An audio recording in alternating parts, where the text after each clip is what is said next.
Welcome to Statesboro, Georgia, the site of today's 1AA matchup between #1 Georgia Southern and #5 Appalachian State. Hi, everybody. I'm Ted Byrne along with Pete Yannity. And today, Pete, we've got a great one for 1AA football as well as the Southern Conference. Certainly. #1 against #5 nationally, and two teams that were among the three expected to contend for the title in this league. So today's game not only impacts what could happen from the playoff picture down the road, but the outcome here today could go a long way, will go a long way to deciding the league title. Last year it was Furman, Appalachian, and Georgia Southern all in a log jam at the top. This year, each of those teams looking for their own piece of the pie. That's right. And last week, Appalachian a 1-point win over Furman. So this game this week and then Georgia Southern's game with Furman down the line are really the key games everyone's circled as they went into the season. As we look at the key players for both teams, Appalachian State, let's start with their quarterback. He starts every play. He is Joe Burchett. He's a sophomore starting his second game, and he's really come on this year. In fact, he's their third starter this season, and a big guy at that, 6'4" and 235, hangs in the pocket well, and he showed a lot of poise on a fourth-quarter drive last week that led to the winning points. And defense, that's the hallmark of an Appalachian team, and they've got the best of the best in Joe Best. Great name for a guy, a linebacker who made 17 tackles against Furman. He's playing healthy this year. Last year he was bothered all year long by ankle injuries, but his key today is working as the spy, if you will, keeping an eye on Adrian Peterson, the great Georgia Southern running back, especially between those tackles, making sure that the fullback doesn't kill him up the middle. And Adrian Peterson is the key to the game for Georgia Southern. They must establish AP up the middle. And something you have to know about him if you haven't seen him play. What a talent, and he not only runs over you, he can run by you. So if Best does his work inside, you still have to worry about the boundary, and Appalachian last year did a pretty decent job of that, and that's their focus today also. And while offense might be the mark for Georgia Southern, they've got a good defensive player in Freddie Pesqueda. Oh, he's super, and just a sophomore, but a lot of folks around the league will tell you he's maybe the best defensive lineman in this conference right now, as much of a speed guy as he is a strength guy. As far as the keys for today's game, what do you see for Appalachian? Well, last year when they won over Georgia Southern in Boone by a point, they forced the issue defensively, if you will. They created 4 key turnovers, and that's what they'll try to do again today. They confused Georgia Southern's quarterback Greg Hill last year big time. It was as much of a mental game for them as was a physical game. And for their defense, what do you think they're going to have to do? Well, from a standpoint of Georgia Southern's defense, they're going to see an Appalachian team that spreads things out, and they use the same personnel whether they're in kind of a spread look or in the eye. They don't go with the eye that much anymore. This year, regardless of which quarterback they've had, they'll often go with 4 or 5 wides as much to establish the run as the pass. Well, the Eagles of Georgia Southern turnovers were the problem last year. They have to keep the turnovers down to a minimum. Yeah, they had 4 turnovers. Points were scored off of a couple of those, and they were just huge in that ball game. And that's something I'm sure that has been discussed throughout this week by the Eagles staff. And defensively, I think they're going to have to put a lot of pressure on that sophomore quarterback of Appalachian. And they've got the speed to do it, and that could be a huge bonus in this game. Can they confuse Burchett as much as Appalachian State did Greg Hill a year ago? Both teams have great special teams. This should be a good one. Stand by. We've got #1 Georgia Southern against #5 Appalachian State coming up next in the best of 1AA football in the Southern Conference.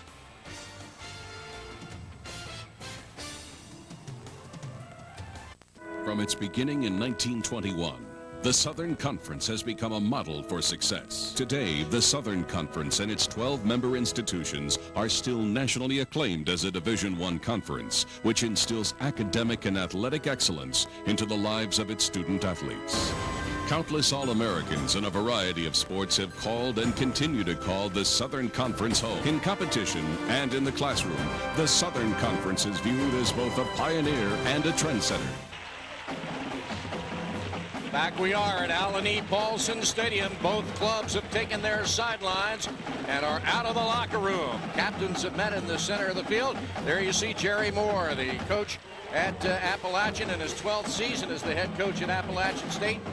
92-44 overall record in his 19th year of coaching. On the other sidelines, Paul Johnson, who graduated from Western Carolina and got a master's degree from Appalachian State in his 4th season as Georgia Southern's head football coach. And both of these coaches, Pete, want this game very badly. Especially Paul Johnson. Most coaches will tell you they forget about the game the year before, but Paul Johnson said earlier this week he has reminded his team. He very much remembers that loss up in Boone by Appalachian. And keep in mind, too, that the Mountaineers have had their success against Georgia Southern over the years. Even before the Eagles joined the Southern Conference, they've won 8 of the 14 games. In fact, Paul Johnson is 1-2 against only one team in the league, and that's Appalachian. He's only lost 2 Southern Conference games against these Mountaineers. And since 1996, Appalachian has only lost 6 road games out of all of those seasons, so they played very well on the road. There's Jim Jackson, our referee, and he is about to take his position, and the teams are set to kick off. Georgia Southern will be receiving, And it is a beautiful day in southern Georgia, just like they like it. Warm, just a little humidity, not much, but the no-see-ums are out there, the flying jaws, the little bugs. That's what the opponents don't like. So we are set to go with the kickoff. Appalachian to kick it off to Georgia Southern.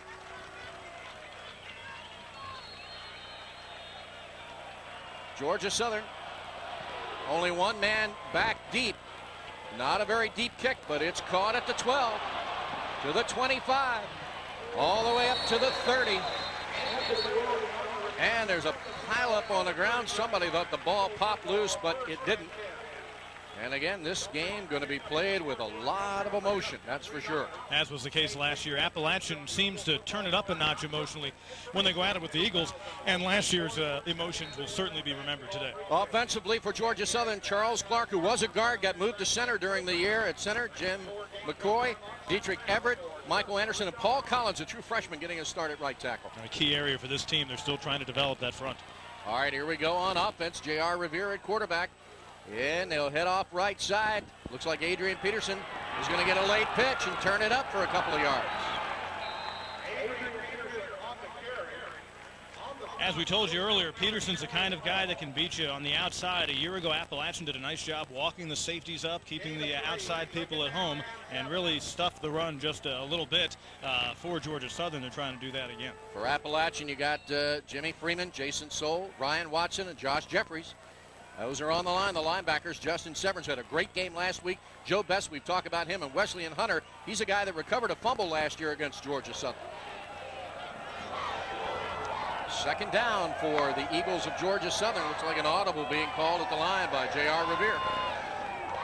Man in motion to the near side, and they'll pitch it to him. Trying to turn it upfield, Adrian Weathers. And we talked about this, Pete, in the opening. If Georgia Southern couldn't necessarily establish up the middle, they'd have to work the outside, and it looks like they're going there first. Game time change for Appalachian. We showed you Corey Hall as a starting cornerback.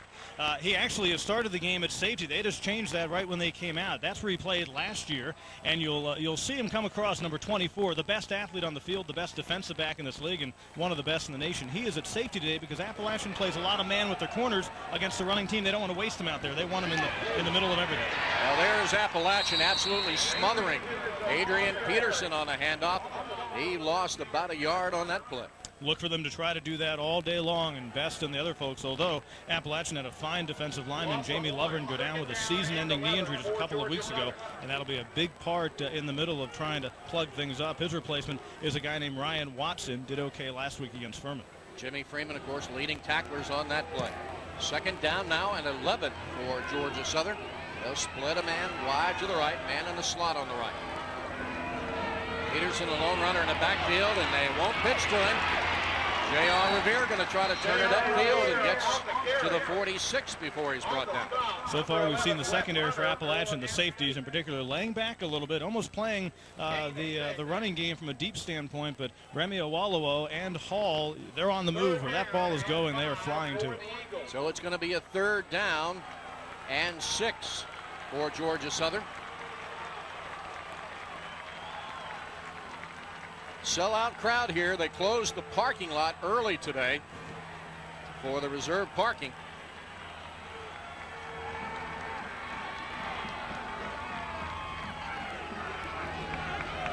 The fake to Peterson, the pitch. There's a fumble and a turnover. And that is what killed Georgia Southern last year. Remy Awolowo, who you just mentioned, Pete, coming up with that recovery.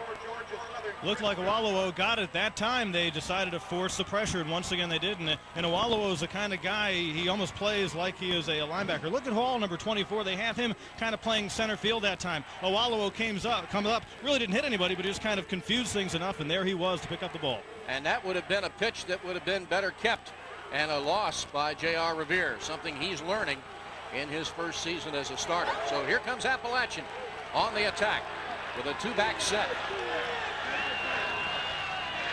Here's the pitch. Going to try to go inside the tackle. The ball is loose. Do they roll him down? No, it's a fumble recovery for Georgia Southern. So swapping fumble recoveries right away. Did we tell you turnovers were going to be key in this game? Jamar Jones, he's another big one, along with Michael Ward, who already has 1 fumble recovery this season. Now he's got 2. That's one of the dangers about the Appalachian running game, at least it can be against such a quick defense. They pitch the ball at such a deep point in the backfield. You often are exposing your running back to an oncoming rush if a linebacker beats his block, but then something like that happens and a fumble almost always will occur behind the line of scrimmage. And we talked about the punishing defense that Appalachian plays. Georgia Southern delivering a lick on that point there. So it will be Georgia Southern's ball, 1st and 10 from their own 25-yard line. This is the kind of game that, as a football fan, you love to watch because it's like a heavyweight fight and they're swapping blows. And really, you have not only 2 of the 3 teams picked to win the league, but in terms of raw talent, these 2 rosters on both sides of the football really have the best pure talent of any team in the league. Johnson wide right, Titus Johnson to the left. Going to come to the left on the pitch. Pitch it to Peterson. There's that nice move that Peterson gives. Blows as well as receiving. Peterson that time showed you just how good a runner, why he's never rushed for fewer than 100 yards in a collegiate game. That time he was actually squeezed back in out on the boundary by Phil Day, but he showed you the quickness and the ability to make a decision out there. They rely on him to make a lot of decisions. The option game they play is all based on getting numbers on the defense, but when Appalachian does that and puts a lot of white shirts around where he's going, he has to create some, and he did just that. A great statistic on Peterson is YAC, yards after contact. And he showed it right there. All right. Georgia Southern with another 1st down. Man in motion to the far side. They'll give it to Peterson again, but Appalachian's left side of the defense does a great job at smelling that one out. And with this kind of team, with that kind of talent, Peterson, you have to be honest between the tackles with this club. You cannot take that for granted. Any good option team is going to first be good off the fullback dive. And with a special talent like that, I mean, you've really, as a linebacker, got to be conscious that that football has been handed off. You can't take for granted the fullback, the dive fake. Georgia Southern will split a man wide to each side. Man in motion to the far side. But again, they give it off to Adrian Peterson, who picks up a couple of yards. You know, we talked about Adrian Peterson needing to establish himself as a runner today, but one of the things, too, we touched on is his ability to get 100 yards in almost every game. But in the quiet, secret coffee corners of Statesboro all this week, they have said if anybody can keep him under 100, they think Appalachian's defense can. Certainly. Last year he went for a bunch, about 150 against them. Didn't score against them, though. Only 4 times in 4 games in his career has he not scored a touchdown. That's also impressive. Rolling to the right. Revere wanting to throw it. Now he's got to scramble. He'll break containment. Comes to the near side. And he's going to get hit and dropped about the original line of scrimmage. He ran a lot to save a little, but he did just that. J.R. Revere taking over as a starter this year. They had a fine quarterback here, Greg Hill, over the past few seasons. A little bit quicker than Revere, and that was almost his signature, the broken play. Revere is kind of picking up that ability, but missing that half a step that Hill had at times gets him caught up in trouble, and that was the case right there. He runs about 65 yards on this play, but it's back and forth, and great job there for no one to get an illegal block and pick up a penalty. Yeah, really a super job, though, on containment. Josh Jeffries was the only linebacker on the right side of the field before others caught up to stop him and hold him at the line. So Georgia Southern having to punt. Scott Shelton hits one at the 20, and it'll roll out at the 19, and that's where the folks from Appalachian will start 1st and 10 from their own 19-yard line. Back with more action in this Southern Conference thriller right after this.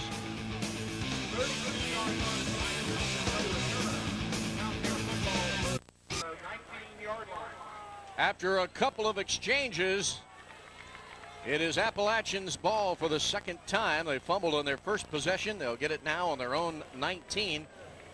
Both teams having committed a turnover, but it hasn't hurt them yet.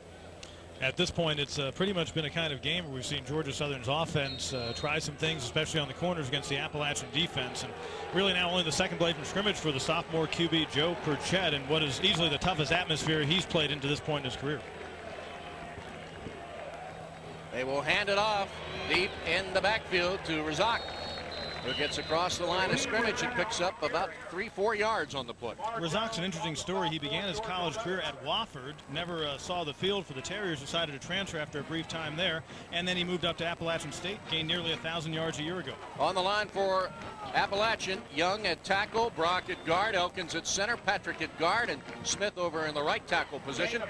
And Joe Burchett, as we said, at quarterback, Kareem Rizak, Neil Kortnizer, Rashid Slade, Troy Albee, and Dale Wilcox.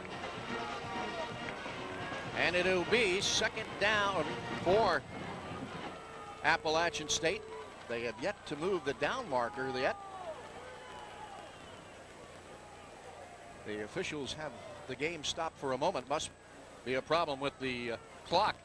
Looking at the defense for Georgia Southern, Freddie Pesqueda, as we said. Gino Tatera, he's another load. Robert LeBlanc, who's been injured and is questionable as for how much action he will see today. Outside linebacker Michael Youngblood, Jason Neese, Michael Ward, and Jamar Jones, another outside linebacker. And really, for Georgia Southern, their outside linebackers have done very well, but their secondary has had to defend the pass. LeVar Rainey has several interceptions. Ryan Haddon, another player that has come back and played very well after being out for a whole season with a leg injury. Nick Kearns and Nick Gates at the corner.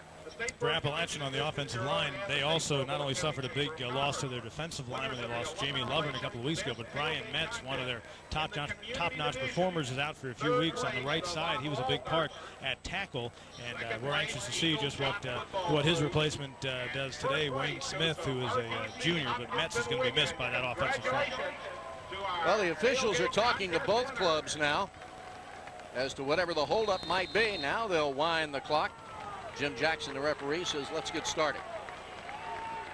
Appalachian will split a man wide each side, man in the slot on the left side. Georgia Southern going to walk up a linebacker on the left side. Burchett back to pass, going deep down the near side, but overthrows the intended receiver, Troy Albee. Albee was open, but stride for stride being covered there by Georgia Southern's Deion Stokes. Albee's probably their best deep threat at this point, although Rashad Slade, who was their top receiver last year, is also a guy you've got to watch out for. I'll tell you, in Appalachian's passing game, players really stepped up. Is a senior, Joey Gibson, who came off of what looked like a career-threatening knee injury, got one of those unique 6 years of eligibility, and he's really been a steady guy for him underneath. And against a speedy team like Georgia Southern, he could be as effective as anybody in that receiving corps. Third down now for Appalachian. Third and about 6 to go. Trip formation on the left. They'll come to the right for a second and try to keep it. Tried to pitch it, but then brought it back down and almost fumbled the ball. Jerry Beard was open on the wing, and he was going to try to pitch it to it, but Georgia Southern's defense just absolutely swarmed it.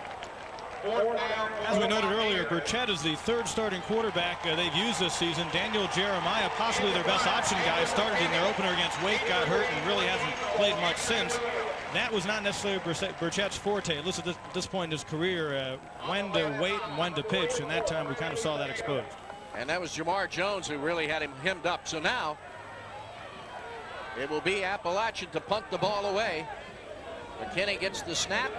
Not much of a rush, kind of a knuckleball that hits at the 40. Takes a Appalachian bounce to about the 32-yard line, and that's where Georgia Southern will put it in play, 1st and 10.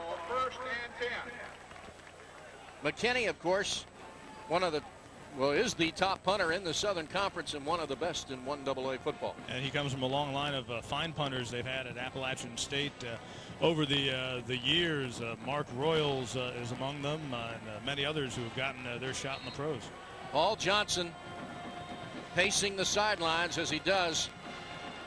Very cool under fire, very much like Jerry Moore, just very intense during a game, but still very much under control. Georgia Southern with the ball. 1st and 10 from their own 31. Again to Peterson up the middle, but making a good shoestring tackle and stopping him from getting out is Joe Best. As we said, he is the guy, and that's his assignment. Make sure whatever happens, Peterson does not beat Appalachian in the middle. That's his assignment, and a mighty tough assignment it is, to say the least. Joe Best, of course, the 4th best in the Southern Conference as far as tackles. He had 17 tackles in the game last week against Furman. Second down for Georgia Southern, about 6 to go. And again, they'll go with Peterson.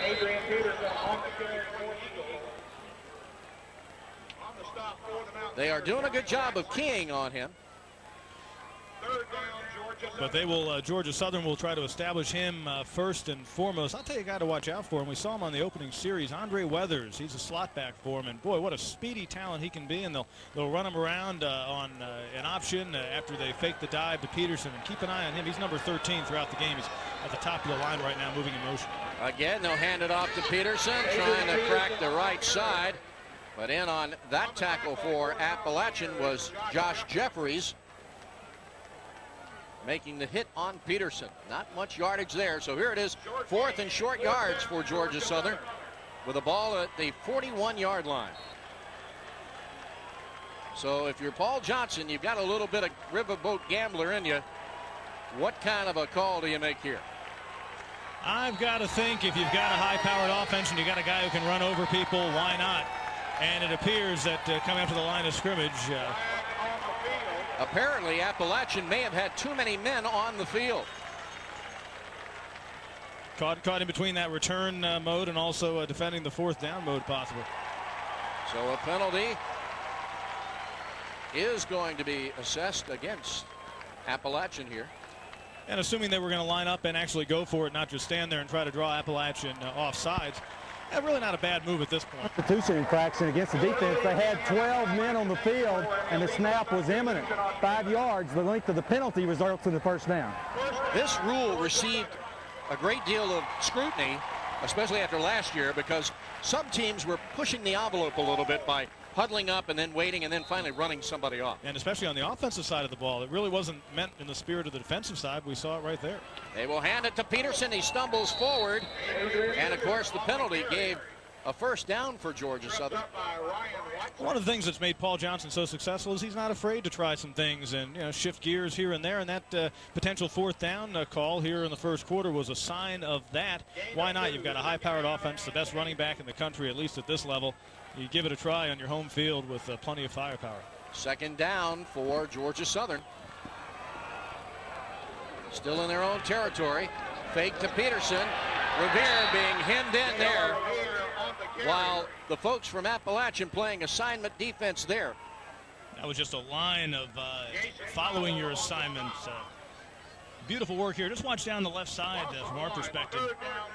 Just a wall of white jerseys, and leading the way, number 11 on the corner, Wesleyan Hunter, the outside linebacker, who was huge last year, and then eventually also coming in, Jason Soule. Jason Soule really having a great season, leads the Southern Conference in sacks, has 3, and that backs up Georgia Southern to where it's now a 3rd down and 9.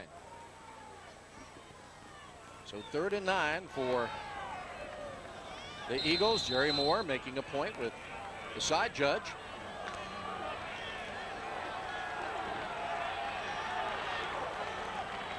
Another 3rd down situation for the Eagles.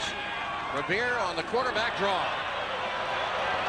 Stutter stepping and dancing his way for about a 5-yard gain, but not enough for the first. And that's an example of Revere again.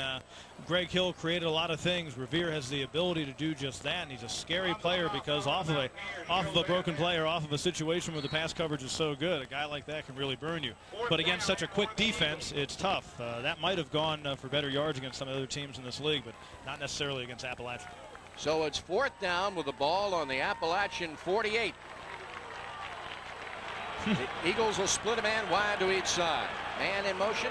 Nope, they're going to try to draw Appalachian offsides with their shifting around, and they'll call time. So Georgia Southern now will try to come up with a play that they think might get them the necessary yardage. And the fact that he calls time tells you they are serious about possibly trying to move the chains as opposed to just taking the 5 and giving their punter a little more room. All right, our score is no score. It's been a tough ball game back and forth. They're swapping punches, but nobody's gone down. With 5:01 left to go in the first quarter, Georgia Southern nothing. The bald eagle himself, Irk Russell, sitting high atop his perch. He's sitting on a balcony overlooking the field. He's a man that started it all here at Georgia Southern. Still very active in the program, but in a background kind of a way. Georgia Southern elects now to punt the ball. Shelton will be punting from his own 33. Excuse me, from his own 37. And he'll get a boomer away. High spiral. They'll signal for a fair catch. It'll hit at the 8 and roll out of bounds at the 7. Well, whatever they talked about in the timeout, maybe it was mentioned, hey, why don't you try to drop one inside the 10? What the heck? Let's let the defense handle things for a while. So that's the decision they go with. And again, for the second straight time, the Appalachian State Mountaineers begin with a not-so-good field position. So Scott Shelton averaging 39 yards on his punts. Pooches one there and puts Appalachian State deep in their own territory at the 7. And you'll see a rotation of running backs. They really hand the ball to 4 guys. Razak is not the only guy that touches it. Giving it to the deep man in the backfield, Jerry Beard, and he can break it. He's at the 30. He eludes a tackle at the 40 and gets brought down at midfield. Jerry Beard, who averages 5 yards a carry, and he gave Furman all they could handle last week, just ripped it right up off of the right tackle. He is a transfer from Georgia Military Academy, a junior, and a guy who they think maybe has the best raw ability of any running back in their stable. And this run actually comes out of the eye. They simply got some good blocking right there at the front, and then Beard does the rest by himself. But a nice block upfield by Joe Patrick, the right guard, as they stunned it a little bit, and then Beard moving out and moving forward. Again, Beard gets the call, and he gets across the 50. Before he's knocked down, Ryan Haddon in there, and we've got a flag. You mentioned Georgia Military. Now there's a program that's been in the junior college playoff and bowls on a number of occasions, played down in Brunswick a few years ago. A foul, a personal foul against Georgia Southern. We'll wait and see what the call. Paul Johnson asking about it. See what Jim Jackson has to say. After the play, personal foul, defense, 15 yards. The run, automatic first down. Looks as if Paul might have even been asking one of his players something to the effect of, what did you do that for? The personal foul, it came just as the tackle was being made, maybe even just as the whistle was being blown. So it puts the ball deep in Georgia Southern territory at the 34. See what Joe Burchett has to in his playbook on this one. Wants to pass, looking down the right side, has a man open at the 5, down to the 1. On the reception, Rashid Slade, who has 12 catches, now 13 on the season. And let's take note, this drive has happened out of the eye. Not that spread offense that Appalachian has been so accustomed to using this year. Slade, a fine receiver, a simple flag pattern, out pattern, and he found an opening between the 2 defenders. And it was Georgia Southern's defense playing a little soft on that. Nick Yates kind of let him get around him. And respect for number 34 right there, Beard, is a big reason why maybe they played a little bit soft. They were thinking another run, maybe this time to the right side, similar to the play that went left on the other end of the field. Burchett trying it up the middle, and he's in. Touchdown.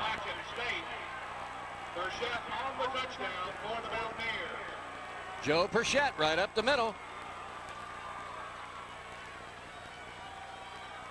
Well, a drive in which Appalachian mixed the elements that they are so good at doing. They brought one of their running backs out. He did a number getting the ball out of their own territory, and then the clutch pass to get it close. And just like that, the Mountaineers have struck first blood. Beard and Slade and Burchett all combining to make this one a 6-0 lead right now for Appalachian. Mark Wright to attempt the extra point. There's a snap. It's down. The kick is up, and it's good. So with 4 minutes left to go in the first period of play, Appalachian State 7, Georgia Southern nothing.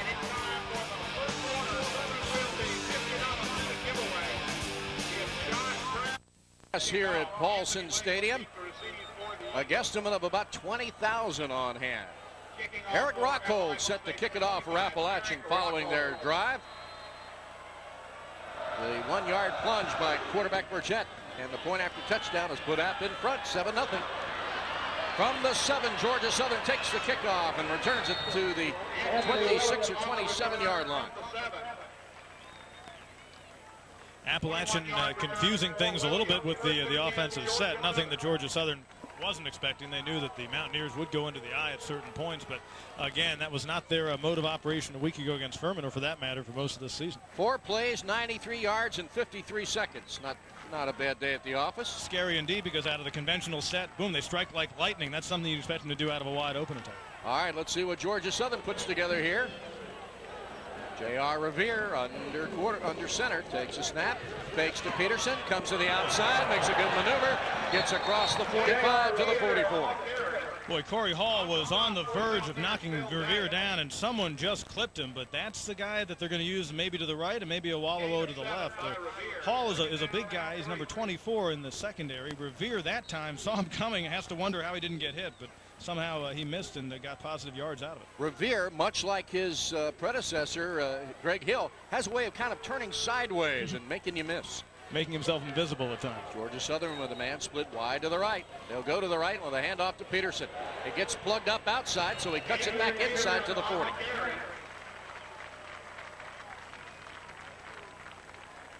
Adrian Peterson. I talked to him the other day, and I said, Adrian, how can a guy so mean on Saturday have such a great smile? He's just a really great young man and very personable, and with his speech impediment that he has worked very hard to be very good with interviews and the media, and has come light years. Sure, man. He's a super kid, and as you noted, really great away from the field. Does a lot of things throughout the university and the community. And he and J.R. Revere are great buddies, too, so it's really very close. A teamwork thing back there. Fake to Peterson, wanting to pass, looking down the near sideline, underthrown and intercepted by Corey Hall. And they talked at a last-minute change of moving Corey Hall to that position. And that time, he was assigned to the running back. And the thing that makes Corey Hall so awesome, not only his great speed, but he's a big kid, 6'4", huge really for a cornerback. But when you get him in a one-on-one cover situation, he can do just that to you.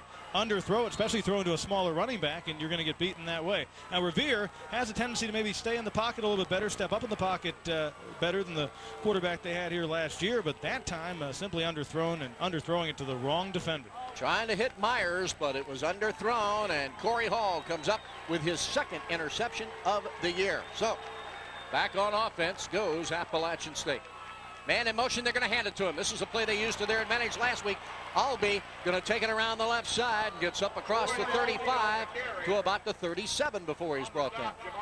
Albee, a guy with some fine speed. He can play a little bit of running back, but primarily a wide receiver these days, and the athletic kind of player, comparable to what Georgia Southern has and Andre Weathers in terms of a perimeter guy. And that time, great block in the backfield. Then he gets out on the boundary. Pretty good containment work, though, by the defender for the Eagles, Nate Gates, a transfer from LSU, to at least contain things to the point where he ran him out of bounds.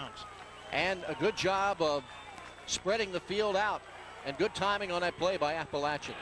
Burchett under center, takes it, slides down the line, cuts it up himself across the 40 to the 41-42. He'll have a first down.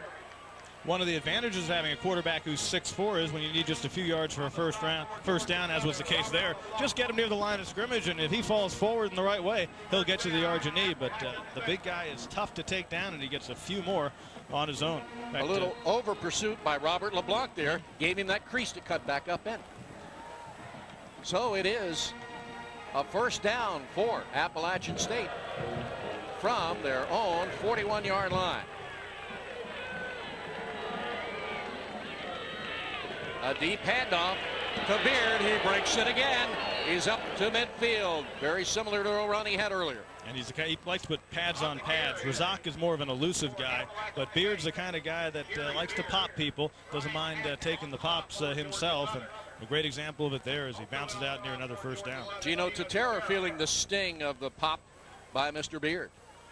1:47 remaining in the first quarter. No score, or 7-0 our score. Appalachian in the lead. And they've obviously determined that against a speed team like Georgia Southern, using a lot of eye is the thing to do, although now they're back in the spread.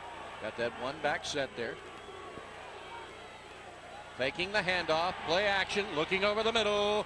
Incomplete, just overthrown over the outstretched fingertips of Joey Gibson. On the coverage for Georgia Southern, LeVar Rainey, who already has 4 interceptions of his own. Burchett's a QB prototype in terms of throwing it downfield. Loves to go north to south with the ball. He's got a a great-looking throw from the pocket, and being so big, he can hang in there and make it difficult on the secondaries, because he's not afraid to wait to the last minute. The incomplete pass stops the clock with 1:25. A big third down play for Appalachian. Looking into the eyes of the quarterback from the defensive perspective. Again, the Beard. He finds the hole. He's across the 40. What a job by the front of Appalachian just there to blow open a canyon for Beard to explode through. And it was Ryan Haddon in on the stop. Beard, a punishing runner himself. Appalachian with the, well, they actually blocked down that time, and look at the hole they opened. And so Haddon having to come up from his free safety position to make that tackle. Almost a zone blocking approach that Appalachian takes quite a bit, and it's real tough to defend the interior run when you have a team doing that to you. They'll pitch it deep, coming to the right side, and being hit and dropped after not much gain on that one. On the carry is Jimmy Watkins. He averages 4 yards a carry. David Young on the stop. Appalachian has enough speed on the outside that you have to respect that. Southern was doing right here, and as a result, they turned Watkins back in. But that's what allows, just like the play before, for the linemen to make a hole like that, because you're so worried about their corners. Maybe you have to worry about their perimeter more than you do if you're Appalachian's defense on Georgia Southern. Gibson wide to the left, Slade in the slot on the left. 2-back formation, taking play action. Looking over the middle, it is complete at the 22 to a wide open Joey Gibson with his 20th catch of the year. Gibson, one of the top 10 receivers in the Southern Conference. And that's because he gets underneath defenses so well, and what you throw at him, you can be pretty sure it's going to be reeled in. Here it's a simple curl back in, and again, you're worried if you're the defense about guys like Slade and Albee, but there's Gibson, Mr. Reliable. In man coverage, and he got to inside of the defender Gates. Gates again playing a little soft, playing off, and I'm sure that'll be something that they'll talk about at halftime. All right, our first quarter has come to an end, and score-wise, it's all Appalachian State, thanks to that man right there on the 1-yard plunge, as Appalachian leads Georgia Southern after one period of play, 7-0.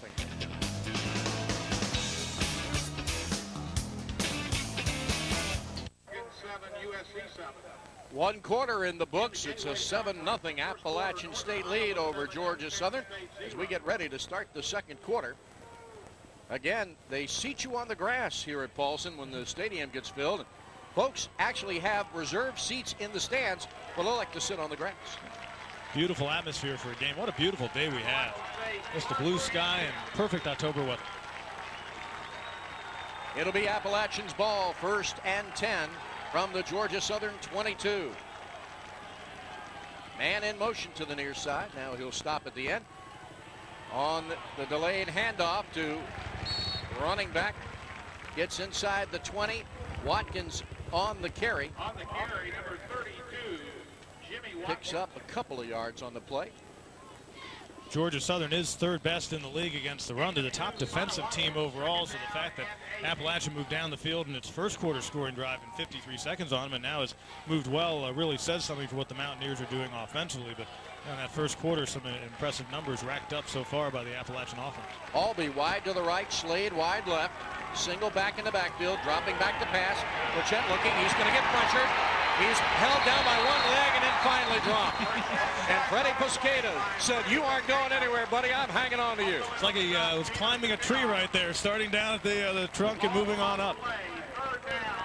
And Burchett, as you pointed out in the opening, is no tiny fella. He's got a couple of tree trunks for legs. 6'4" and 235, mind you, so you're basically trying to tackle a tall linebacker, which is why when you're a guy as strong as Pesqueda is, it might even take you an extra second or two, but just enough. And again, Burchett will stay in that pocket. He doesn't have the happy feet and almost tossed one off to the safety valve. Probably the biggest play as far as down in yardage goes for Appalachian in the game so far. 3rd and 12. Back to pass. Right side complete, but was he out of bounds? Yes. At 1 foot out of bounds. It was a pass complete to Daniel Wilcox, who has 21 catches on the season, but that 1 foot was out of bounds, and you can see it on the replay here. Good blocking up front. It was a super, and they also kept Razak home to help out, but Georgia Southern was certainly playing the pass. And, you know, Wilcox wasn't even near the first down marker, nowhere near it at that point, so he was the underneath option. Good job by the man in the black and white, right on the sticks. So it's a 4th down, and it looks like a field goal attempt coming up for Appalachian State. This one will be a 42-yarder. 1 for 2 is marked right from this distance. High snap, handled well. The kick is up. It is no good. He missed it to the left. So Georgia Southern dodges a bullet. Mark Wright's troubles this year have pretty much come wide to the left. He's been an up-and-down guy in his first year handling the duties, and this time with really not a whole lot of wind factoring in, he simply pulls it. Had the distance, but a little bit off to the left side. A good leg, but it just hooked to the left. So now Georgia Southern takes over. 1st and 10 from their own 25. Now, what will they do with this newfound momentum? Well, and momentum has to be shifting over. They dodged a bullet there. There's the little twirl. Revere on the late pitch to Peterson at the 35 to the 36 on the carry. The beauty of that was Revere able to hang on to the ball long enough so that the safety had to remain loyal to the fact that Revere could cut it back against the grain. That's his responsibility at that part of the field. Therefore, Hall had to lay back and instead did not commit that time. Watch Corey Hall and also the other pursuit. See, Revere hangs on to it so long. The other thing is you get Peterson taking the football as he's moving downhill, running into the ball, and that adds to his talent. With his momentum, certainly. A 1st down for Georgia Southern. Again, they hand it off to Peterson, who gets across the 40 to the 41. And you see that the defense is making that attempt to arm tackle. Joe Best reached in there with that right arm, going to try to strip Peterson of the ball. That's what Appalachian does. They try to be opportunistic, and again, they play with a lot of emotion. It seems like they play this game with as much emotion as any, and that was a big part of it last year for them. Well, he's halfway to his 100 mark. Yeah, really, in terms of being shut down, that has not been the case so far, and he's certainly getting plenty of work. Derek Owens wide to the left. Titus Johnson wide right. An audible at the line being called by Revere now. Fakes. Pitches late to Weathers. Can he get outside? No. The great defensive play staying at home, Corey Hall, and what a smart move by the defensive coaches to move him at the last minute to that position, although it may not have been his last minute as we know. I was going to say, yeah. We were told at the last minute. Yeah, we were told last minute. That decision may have been made sometime this summer. But Hall, it's really phenomenal to see it. He's basically a 5th linebacker out there, especially in the situations where the option develops. And that time, he essentially, once he sees that pitch, you can almost just see him dart to where the football goes in the pitch. Has to remain loyal to Revere until it happens, and let's just see if Georgia Southern doesn't try to expose that here in the upcoming plays. 3rd down and about 6 to go. Back to pass. Revere looking to the right side. It is complete at midfield and on to the 46-yard line. With the catch, Andre Weathers, his 12th catch of the year. The 5'9" junior. And Georgia Southern can go to the passing game. They did that against Chattanooga a few weeks ago, and this is not a team that's afraid to put it up, even though you would think of them more of a running attack. Good protection by the offensive line.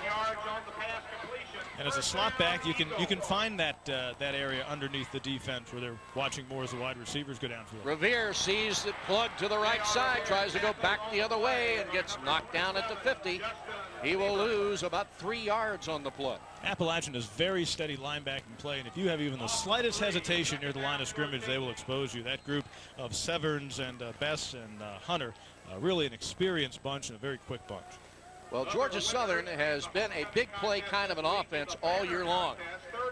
A great many of their drives take under a minute or 2 minutes at the most. Certainly 58 seconds is what Appalachian took on their scoring drive in this game. And they're used to leading games. They've outscored opponents by 100 points this year in the first half alone. Throwing back to the right side, complete to Johnson. And he's hit, and the ball's loose, and Georgia Southern will come at the 49. And double heroic work right there by Paul Collins, that true freshman, getting the starting assignment today. They moved him out off the snap. He provided some blocking for the throwback, and then he's the one who falls in the football. Watch it on the replay. Johnson had it. Then comes back and didn't get stripped to the ball, and there's Collins diving on. Yeah, good to see a lineman with the nose for the football right there. Oh, yeah. So the fumble recovery doesn't really hurt. It's not a great amount of yardage on the pickup, but Georgia Southern now 3rd and 12. And again to pass. Going along down the near side. Wide open is Anthony Williams. No, he's out of bounds. I don't know if he would have been able to catch it inbounds even if he's gotten his hands on it and pulled it in, but something Appalachian hasn't done so far is any kind of stunting in the drop back scenarios. They probably feel they don't need to, and it's dangerous to do it against such a good and quick QB like Revere. That time he did have the time to throw, and I don't know if he would have been in bounds had he reeled it in. So it will be Georgia Southern to punt the ball away. Shelton standing on his own 37. And a timeout is called by Appalachian State. Once again, Eagle fans, we have a Impressive work by Appalachian, as we noted in the first quarter, and up to this point 132 total yards to Georgia Southern 72. Uncustomary for the Eagles, to say the least. So with a timeout on the field, we'll take one too. Our score, Appalachian State 7, Georgia Southern nothing. 9:46 to go in the first half. Center. There's a look at the national championship flag from last year and 4 more to go along with it. Last year the theme was a drive for 5. Georgia Southern leading in time of possession 13:32 to Appalachian 6:42. Shelton ready to punt, gets a high snap and handles it, and gets kind of a wobbly kick away off the side of his foot.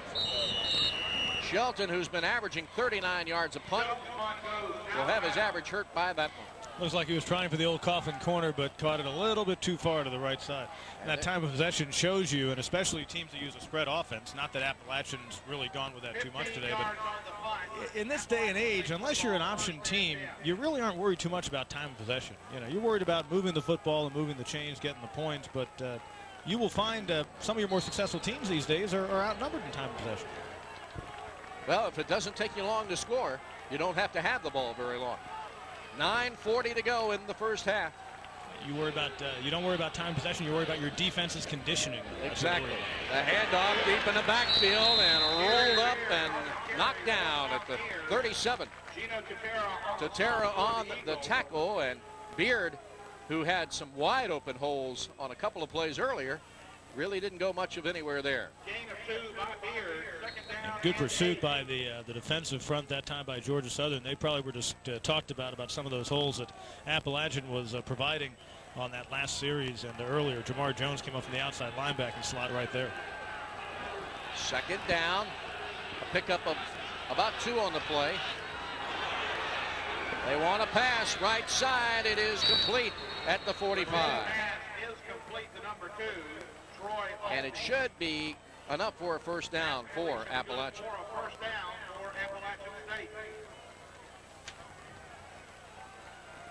Dropping the snap is Burchett, but showing the poise, and that was a play. You can tell that was designed just to get a first down. They probably said, let's run Albee out there, get the ball to him, move it up, and they'll feel more comfortable operating, obviously, closer to the 50. A little bit more room now. Man in motion to the near side, and they're going to hand it off to him again. Here comes Albee, left side. Georgia Southern's defense trying to string him out and knocks him out of bounds at the 48. LeVar Rainey's speed that time showing up. He came across the field to make the stop. That time, Albee put in a situation where he really had 2 men to beat, and Rainey was able to come in when he was slowed up. This play, again, they've run this now a couple of times, and with Albee already on the run when he takes the handoff, he really gets the Jets going. But Rainey step for step with him down the line. So it's second down, about 4 on the play. Again, the man in motion. Rolling right, wanting to pass, going to pull it up and run with it, but he's going to get dropped. On the tackle, Jamar Jones. There's Jones again, listed as an outside linebacker, but he's more like a defensive end with some nice quickness, and he fought off a block by Rizak, went right over top of him, and was there to stop Burchett. Loss of about 1 yard on the play, and you can see how it developed here. Sure. Watch Razak, number 13, moving. He's supposed to provide that wall for a little bit longer than that, but Jones would have nothing to do with it. So it's 3rd down and 8 for the Mountaineers of Appalachian, and they're going to put a trips formation to the left. Georgia Southern fans on their feet trying to make a little noise. Looking to pass. Near side. It is incomplete at the 45-yard line. Trying to find the hands of Joey Gibson. And the ball just about hit him in the head as he slipped, turning, trying to turn around to catch it. Yeah, Burchett had to get rid of it, and he threw a pretty smart ball that was in a position where really only Gibson could get his hands on it. No one could step in front and make the pick. He had to stay low with it, but that time Gibson couldn't reel it in. Georgia Southern set to receive the punt. Anthony Williams, the lone man, standing at the 10. There's a good snap. The kick. Fair catch signaled for and made at the 22. 25-yard punt, no return. So no return on that as Anthony Williams used the fair catch. I think now he wishes he had maybe tried to run with it. He had a little bit of room. Nothing worse than when you signal for a fair catch and you suddenly realize you're the only one standing within a 10-yard area. So Georgia Southern gets the ball on their 22. They've not had great field position. Appalachian has been able to keep the offense of Georgia Southern in a hole when they've not been able to move the ball. J.R. Revere on the twirl, the late pitch to Peterson. He's knocked out of bounds at the 27. Best doing just what he's supposed to do. Joe Best, number 43, the linebacker, saw what was happening, did not buy the fake on the twirl, and went right with Peterson and shadowed him over to the sideline. And let's say Joe Best is doing the absolute best job of shadowing Peterson so far this season. Yeah. He really is doing a fine job. And again, Peterson pulled off monster numbers once again. When you go for 150 yards against a Georgia team in the first game of the year, even though Georgia maybe didn't have some of its defensive starters in there because of suspensions, the point is Georgia Southern's front line wasn't intact at that point either. Revere with the fake. Higgs outside. He's across the 45 to the 46 before he is dragged down from behind by Wesleyan Hunter. He is the player that last year broke the hearts of Georgia Southern fans as he recovered a fumble. 21 yards on the carry. There's a nice fake, and he turns it up. Weathers with a block there to just get in the way, but then run down from behind by Hunter. And they got out, and you notice Hall didn't make a direct pursuit. He was at the tail end of the play, so they got out and they caused some interference in the secondary. And that's how you counter a team shooting to the boundary when your quarterback can cut up the field like that. JR again fakes, pitches it on the corner, getting out across the 40 to the 42. A great run there by Georgia Southern's Dream Walden, and this is a last-minute addition to the depth chart because of his speed. Georgia Southern feeling they had to use some speed to beat Appalachian. And that's what they do just there. Beautiful block on the corner, and Hall was the guy who had to make the stop, and he does. But watch what they do. Getting the block right there, and then Walden takes it, again heading north to south, and picks up some nice yardage. J.R. Revere doesn't like what he sees as he comes up to the line, so he is going to call a timeout. And so with 7:02 left to go in the first half, Georgia Southern trying to play catch-up here as Appalachian leads 7-0.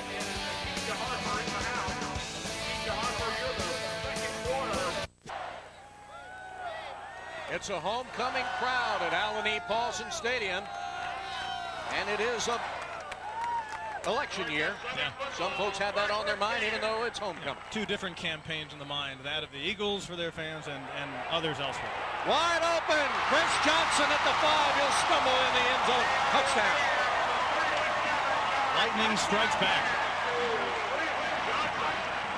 Johnson has a knack of getting wide open. That is his 6th touchdown via the pass. His 14th catch of the year. The senior coming up with a big catch here. Off play action. See Hall, he was going to watch what Peterson was going to do thinking he had the ball, and simply obliterating the coverage of Justin Severns, a linebacker. Talk about a mismatch. The speedy Johnson on the outside linebacker. Severns, who is a guy who can has played some defensive back, but still not a match for that kind of speed, and he was beaten. It'll be Rob Barones to attempt the extra point out of the hold of Mr. Johnson, who just caught the pass. The snap. It's up. It's good. So with 6:57 left to go in the first half, we're back to ground zero. Appalachian State 7, Georgia Southern 7. J.R. Revere entering this game had thrown 7 touchdowns over his past 3 games, which may not be that impressive, but when you consider Georgia Southern and their running success over the years, that is an interesting stat. So now he's got 8 TD passes in the past 3 games and a quarter and a half. So certainly an element they're adding into the attack. And Chris Johnson, who 2 years ago left a game on a stretcher and had broken a leg and missed the remainder of that season, came back strong last year after a great rehab program by the sports medicine people at Georgia Southern, and certainly has not lost any steps or any speed as he's wide open on that pattern. And that's a play that Georgia Southern has used a number of times. I'm sure Appalachian saw that on the films. I'm sure all the opponents have seen Johnson open on that route. Yeah, that's the kind of play when you use a guy like Hall as your safety, primarily to guard the run and to guard Peterson on the corner and Revere cutting up against you.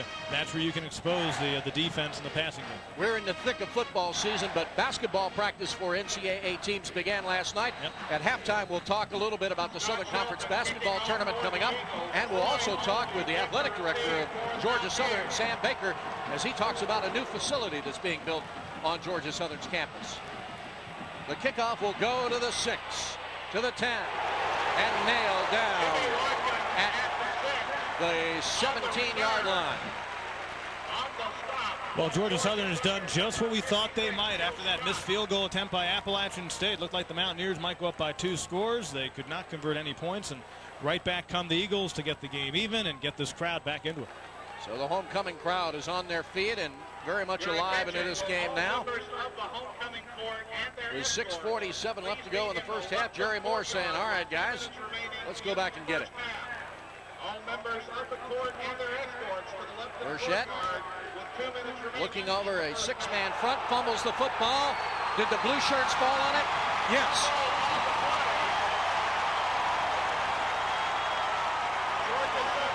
I think they're going to credit Nate Gates with that fumble recovery, number 1 for the Eagles. The center and quarterback exchange has been trouble throughout the day for Appalachian. A couple of plays on the last offensive series. Burchett was able to pick the ball up and go on with the play, but that time, what an inopportune time to have that happen. So much of what goes on between a center and a quarterback is rhythm.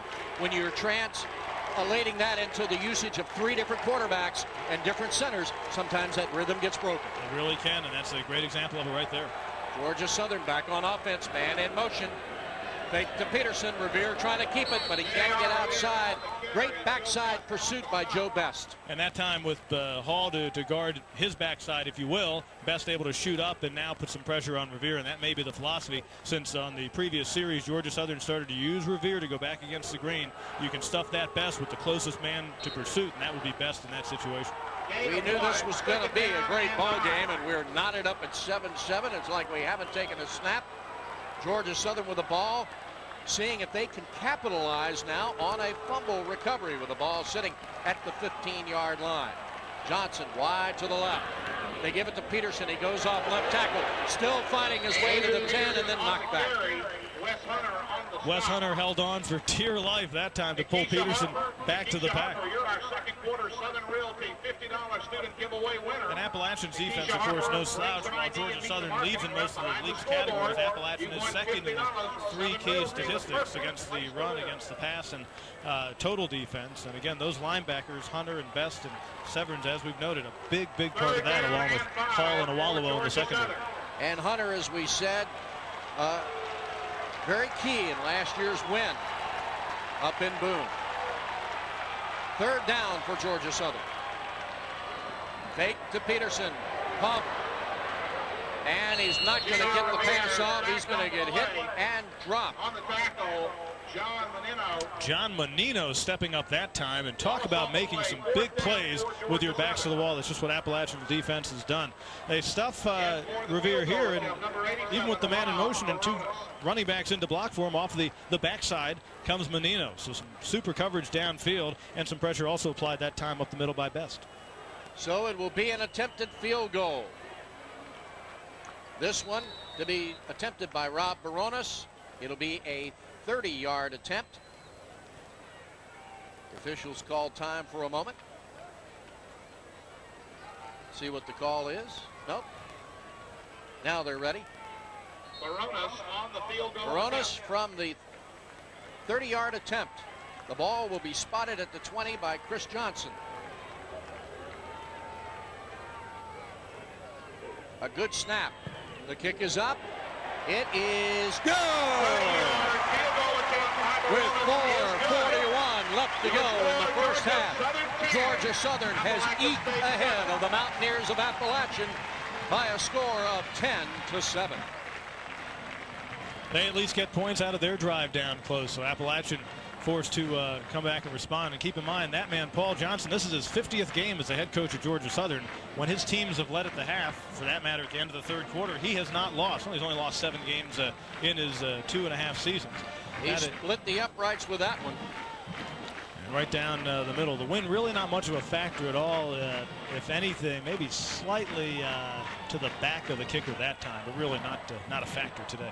Well, Paul Johnson, having gotten his master's at Appalachian in science, figures this is a scientific game of inches and sort of outthinking the other. And right now, his thinking has gotten his team up by 3. That loss to Appalachian last year really stuck in his craw because he grew up not far from the campus in Boone, North Carolina. So he knows all about the Mountaineers. And keep in mind, too, as we noted earlier on, he has just one team in which he has a losing record against in this conference. He is 1-2 coming into today against these Mountaineers, and those are the only 2 Southern Conference losses during the Paul Johnson era. An interesting quote following last week's win up at Western Carolina after the game. He was asked about this game, Appalachian, and Paul Johnson said, "They don't like us, we don't like them. It should be a great game." Yeah, certainly. It's developed into one of the really great rivalries in the league since Georgia Southern came in a few years back. Great personnel and great coaching on both sides of the Here's the kickoff following the field goal, and this one will go out of the end zone. I would say that Mr. Momentum is wearing blue and white right now. Appalachian earlier this season played Troy State, a team that would move to #1 after beating the Mountaineers. And in the first half, early on, Appalachian dominated a very talented Troy State team. But Troy eventually slowed down that momentum on the road and beat Appalachian in their own ballpark. Well, now the Mountaineers, if the momentum's gotten away, it's going to be even harder for them to grab here in front of a certainly mostly unfriendly crowd. So it is on the 20 where Appalachian will begin their next drive for points. They will split Albee wide to the right. The pitch deep in the backfield to Razak, who turns the corner at the 30, at the 40, run down from behind at the 47. The amazing thing about Razak is they pitch the ball to him so deep in the backfield, similar to what Furman does with their fine runner Lewis Ivory, and then Razak's able to get the turn. They have some great blocking out of the boundary, and he's able to get upfield with it. Michael Ward will make a great tackle to save the touchdown here. Lots of room for Razak to run. Super block by Wayne Smith and some others there on the right corner, though, to make that wall happen. And Razak does have that speed to bust it up the sideline. And again, he's more of a make-you-miss kind of guy, whereas Beard is more of a he'll run into you and try to bounce off you. 4:25 remaining in the first half. 10-7, Georgia Southern in the lead. Appalachian on the move at their own 48. This time the handoff to Beard. Gets across midfield into Georgia Southern territory.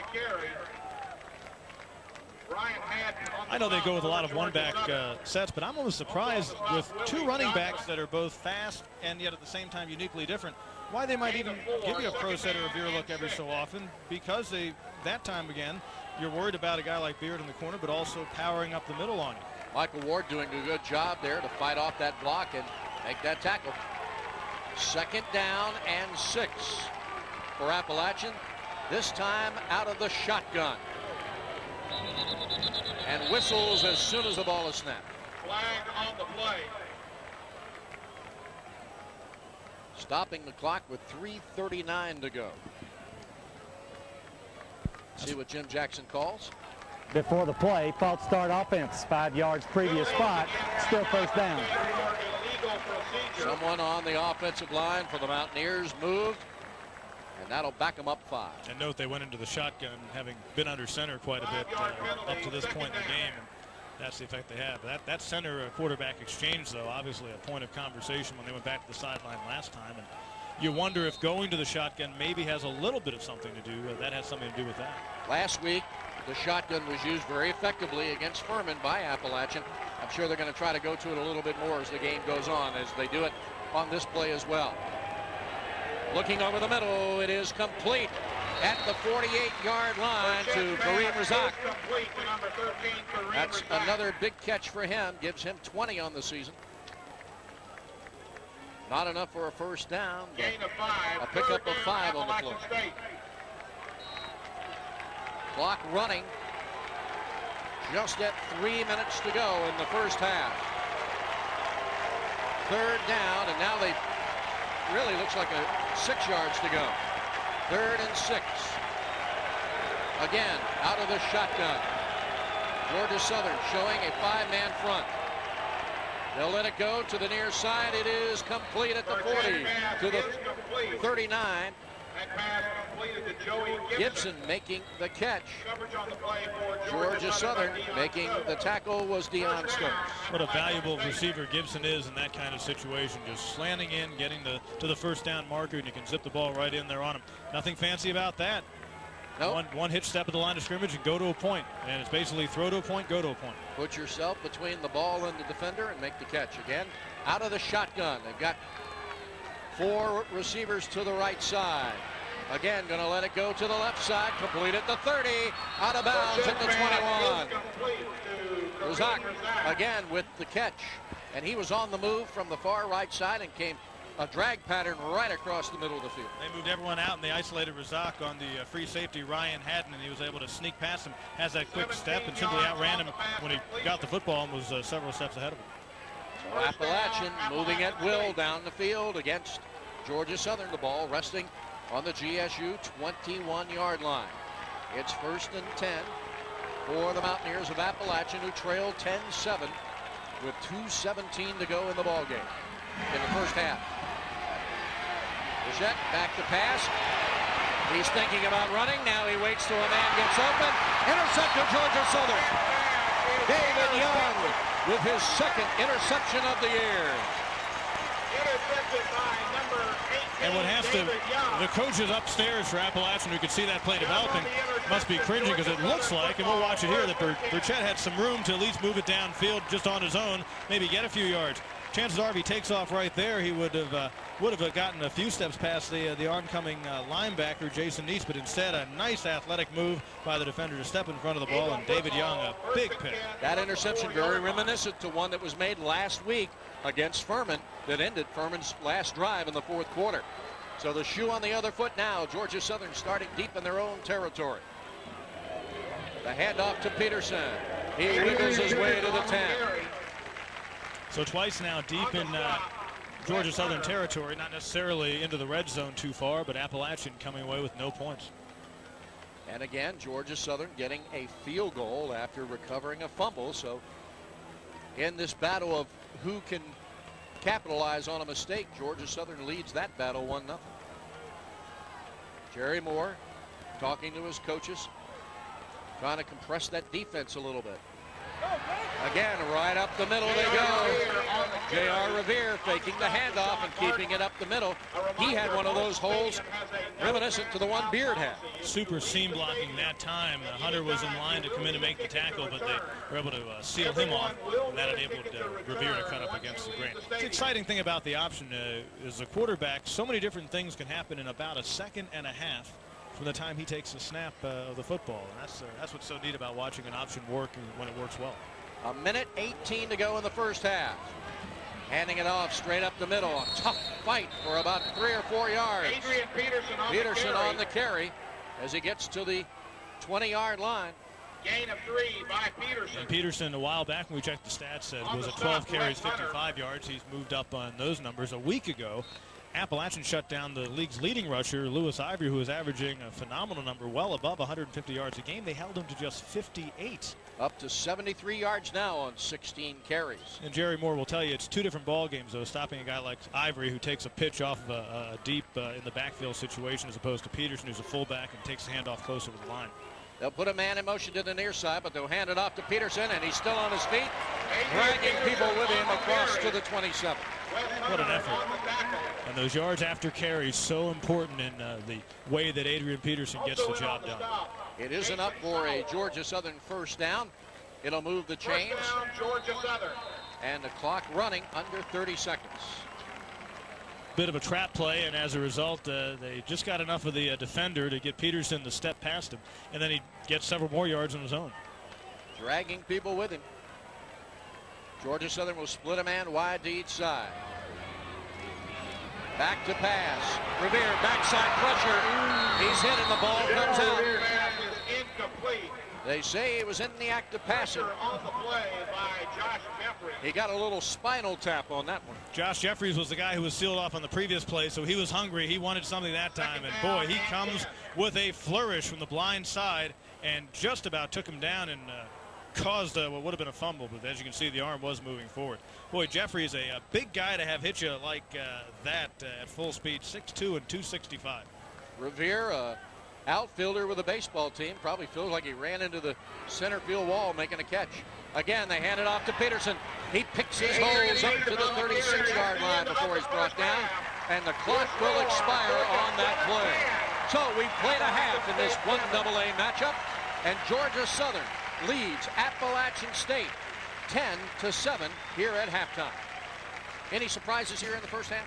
I think the most surprising thing is the manner in which Appalachian State went back and forth from the spread to the eye, and they at times made a very good Georgia Southern defense look a step slower against that run.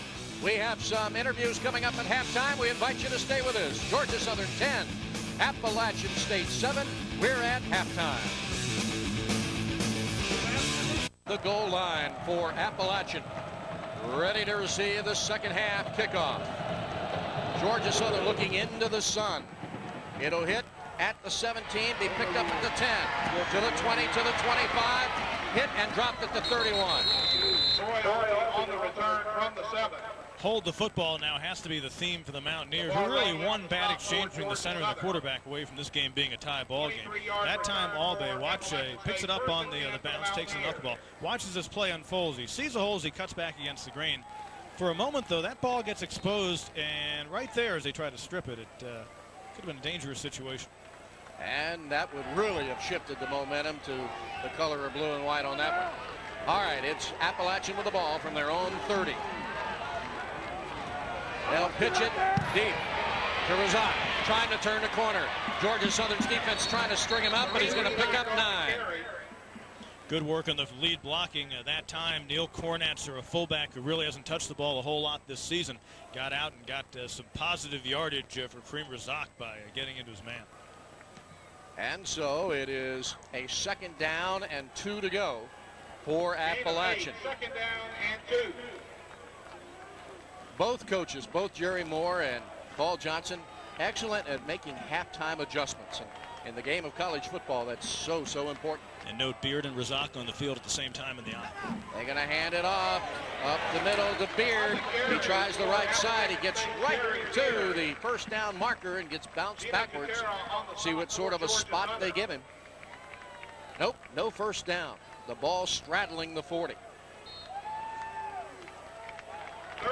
That time using Beard as a classic fullback set and just unable to elude some nice pursuit by the defense. Pretty play by Gino Chitera coming across and getting him around the ankles. Georgia Southern's defense asking their fans to get behind them now on a 3rd and inches call for Appalachian. A man wide to the left. 2-back set. Again, going to give it to Beard deep in the backfield. He gets the first down as he gets across the 40 to the 41. They hit him, but his momentum caused him to spin off of the tackle and fall down at the 41. Well, I don't know about that spot, though. That is closer back to the 40. That's a... Now watch here. Beard needed about 1.5 yards, and again, a deep handoff that time. Kornatzer lined up as a fullback. Beard was the tailback. It was a 6'4" quarterback, and again, it's not like it was 3rd and inches, but you had about 1 yard or so to go. But still, with a big quarterback, I'm surprised they wouldn't try to lean more into the line of scrimmage, get it that way, use his height a little bit. The spot not as favorable from down on the field as it was from up here. 4th and inches for Appalachian. Burchett on the carry. They step him up. The Georgia Southern defense thinks they've stopped him. If they give him forward progress, though, I don't know. This spot this time is going to be crucial because it appeared at his at his farthest lunge forward, he had indeed gotten the first down as he was laying across. That was the time they used the 6'4" guy in a good way. They're certainly going to measure it, though. Oh, yes, they will bring it out and measure, and this will be a crucial measurement here. As you said, Pete, the spot of the ball, oh, so important here. Jim Jackson will be watching. The chain crew will make their way to the near side hash mark. A little bit of drama here early in the second half. They may not have made it. No, Appalachian is held up on the 4th and inches. So many times in that situation, the quarterback is told just lunge to the farthest point and try to hang out there. That time, Southern with a great second effort to get up and stuff him. And watch, you're a big 6'4" guy, you just want to jump forward, but look at the nice pop delivered deep in by the interior line. I believe getting up there with the first pursuit while there were a couple of guys in there. J.R. Revere comes to the outside, breaks the tackle. He's going to go all the way. 40-yard touchdown run for J.R. Revere. 40-yard J.R. Revere on the 40-yard scamper. Like lightning, it doesn't take long. The last thing Appalachian could have wanted in the span of just a few seconds in real time and on the clock. Things go dreadfully against the Mountaineers. They lose inches on a first down try, and then just like that, Revere in an explosion. A point after touchdown attempt to come out of the hold of Chris Johnson. Rob Baronis to attempt it. The kick is up. It's good. 12:33 left to go in the third quarter. Georgia Southern increases their lead thanks to a 40-yard scamper by J.R. Revere. 17-7.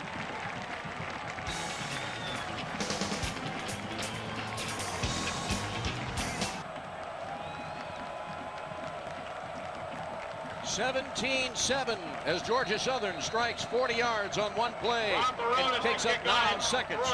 And is so often in the game of football, emotions can take a quick, sudden turn. The kickoff comes to the 11, up to the 20, to the 25, outside to the 30. Still on his feet, out of bounds at the 38-yard line. Troy Albee.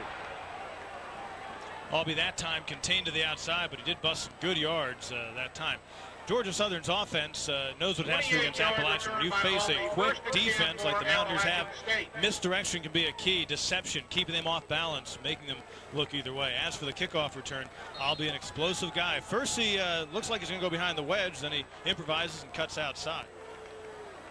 He scampered into the out of bounds and puts it 1st and 10 from the 38-yard line of Appalachian. They'll send White out on the flank. They'll hit him with a pass in motion. He's down the far side, dives for the first down sticks, but he's out of bounds at the 47. Jose White is another one of those guys we talked about, part of their 4-man rotation in that backfield. Didn't see him in the first half, but this time a nice way to get some fresh face in there and try something else. A little swing pass might actually go as a carry. I believe he threw it back. Appalachian really using a lot of motion with that back running right behind the quarterback on the immediate snap and getting the handoff, and now that little swing out to the flats. 2nd down and 3 yards to go.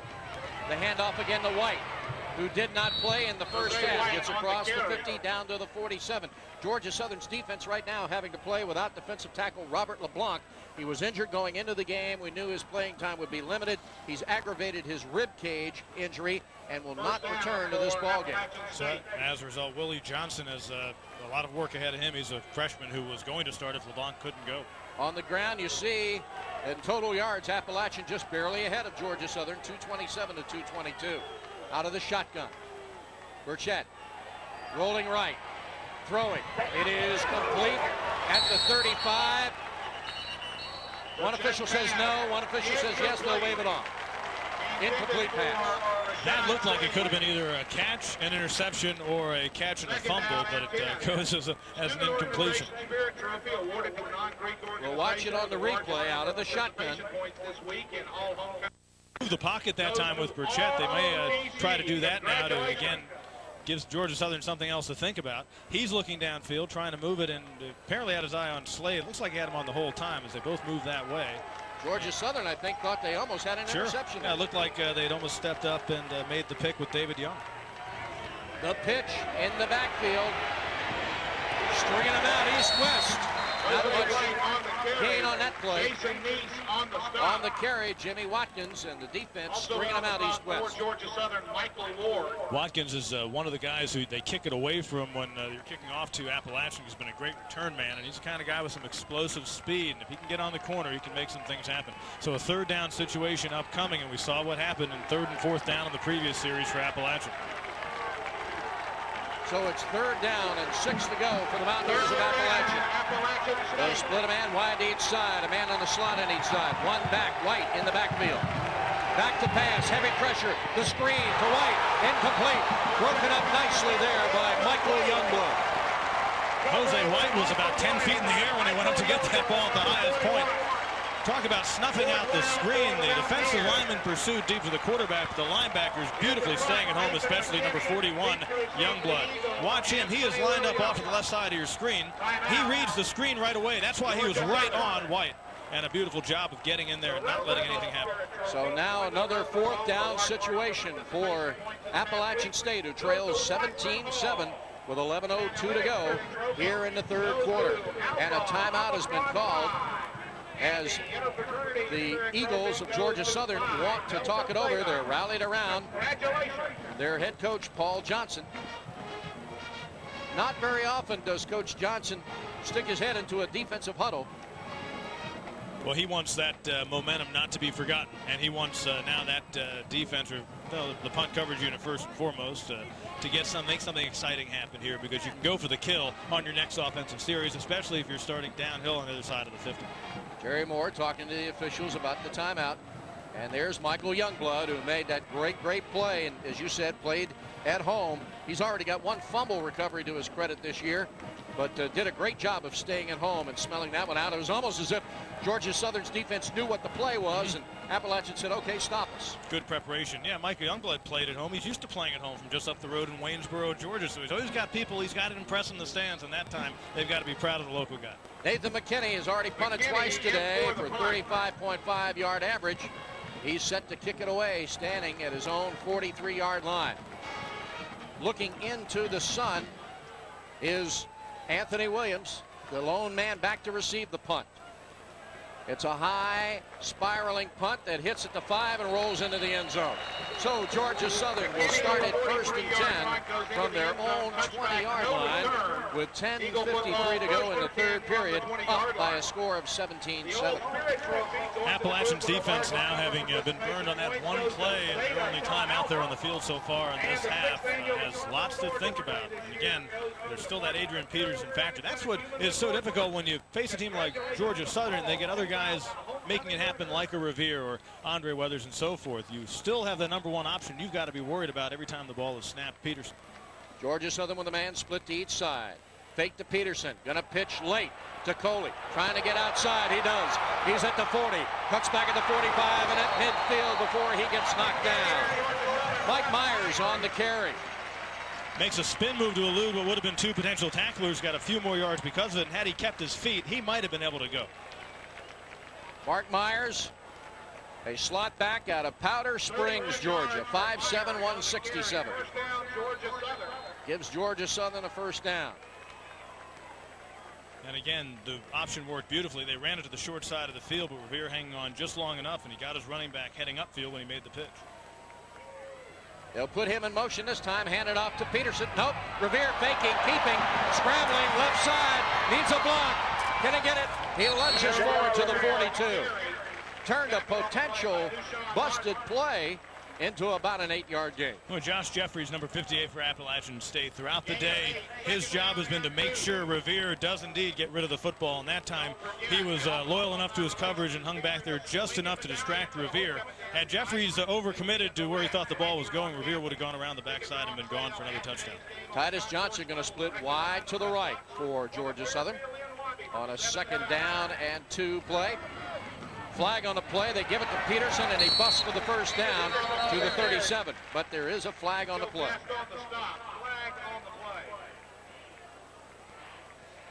Georgia Southern awaiting the results of the flag.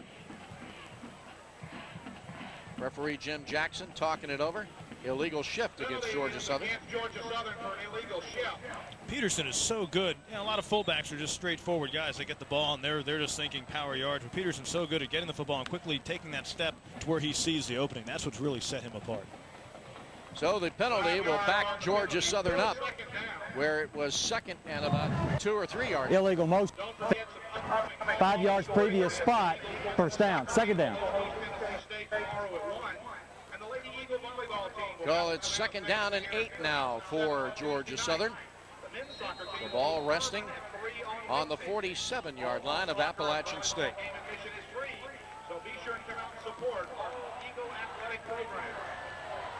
Chris Johnson with a touchdown catch to his credit. Wide open on the left side as he splits out. They give it to Peterson. He runs it up the middle, and he'll get about 5 of those yards back.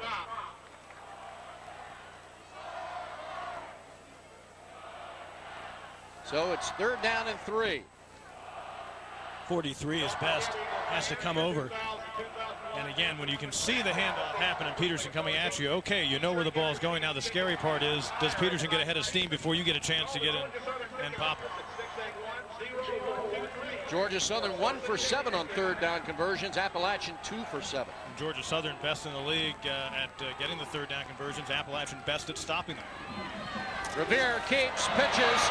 It's a late pitch, but it's a perfect pitch to Andre Weathers, who scampers down the near side for a first down as he's knocked out of bounds at the 31. This will make you see the cardiac doctor. Great weapon in the short yardage situation. Put a man out on the plank, try to get as many one-on-one situations as you can. It's a good way to get those yards you need and even then some. And so it will be Chris Johnson going wide to the right as Paul Johnson is called a play, and he hopes that the Georgia Southern players will carry out their assignments. The handoff to Peterson. He goes off left guard and gets across the 25 to about the 23-yard line before he's knocked down. Wes Hunter on the stop for Appalachian State. Wes Hunter on the stop. Just straight up the middle. And really nothing fancy about the blocking scheme either. And this offensive line much maligned and much adjusted throughout the season, either because of injuries, but more so because of personnel. And they want to see some different guys get in there and get some consistency. And that time just blowing forward and blowing through Appalachian. Putting a man in motion to the near side, giving it to Peterson, left side, touchdown.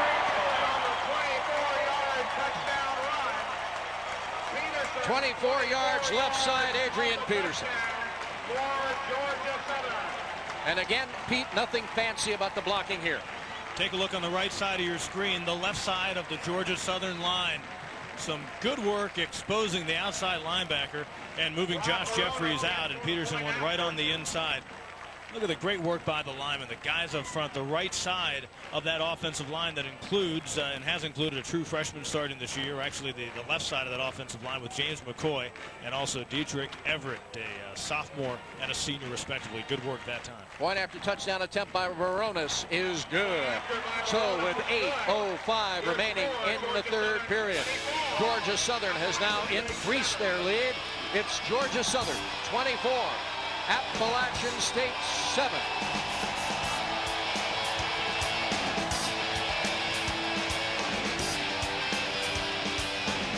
Scott Shelton set to kick it off following the Adrian Peterson touchdown that has put Georgia Southern up 24-7. Adrian Peterson keeping that string intact about scoring in games. There's the kick. It's going to come toward the near side. It'll be caught by Albee at the 5, to the 10, to the 20. Up to the 28-yard line he goes, and that's where it'll be put in play, 1st and 10 from the Appalachian 28. Adrian Peterson has now scored a touchdown in all but 4 of his collegiate games, 33 of 37, and that last series puts him over 100 for the game, part of an impressive effort once again on the ground for the Eagles. And 257 yards, rushing yards for Georgia Southern, 138 for Appalachian. Adrian Peterson on 20 carries, now over the 100-yard mark. And that's now 37 for 37 in his college career. Paul Johnson saying, you know, that master's degree from Appalachian, boy, that worked out pretty good. And Jerry saying, why didn't you just stay at Western? Why did you come to school at App? Yeah, friendly alumnus we got on the other sideline there. And it is a homecoming weekend here at Georgia Southern. Appalachian State now with the ball on the 9-yard line, as a penalty was assessed on the opening kickoff against Appalachian. Out of the shotgun, Burchett on the 3, decides to run up the middle, picks up a few yards as he gets up to the 13 before he's turned around and spun down. Now you're at the point in the game where you wonder if they would think about going back to either David Reeves or Daniel Jeremiah, the more experienced quarterbacks, guys who had kind of performed sharing the starting duty over the past couple of seasons. Burchett had rested away from them. Here goes the big guy. Really can't even tell if that was even a broken play, but he was able to get some positive yards out of it. Twin receivers to each side, or trips to the left, twins to the right, back to pass, looking for a quick turn pattern.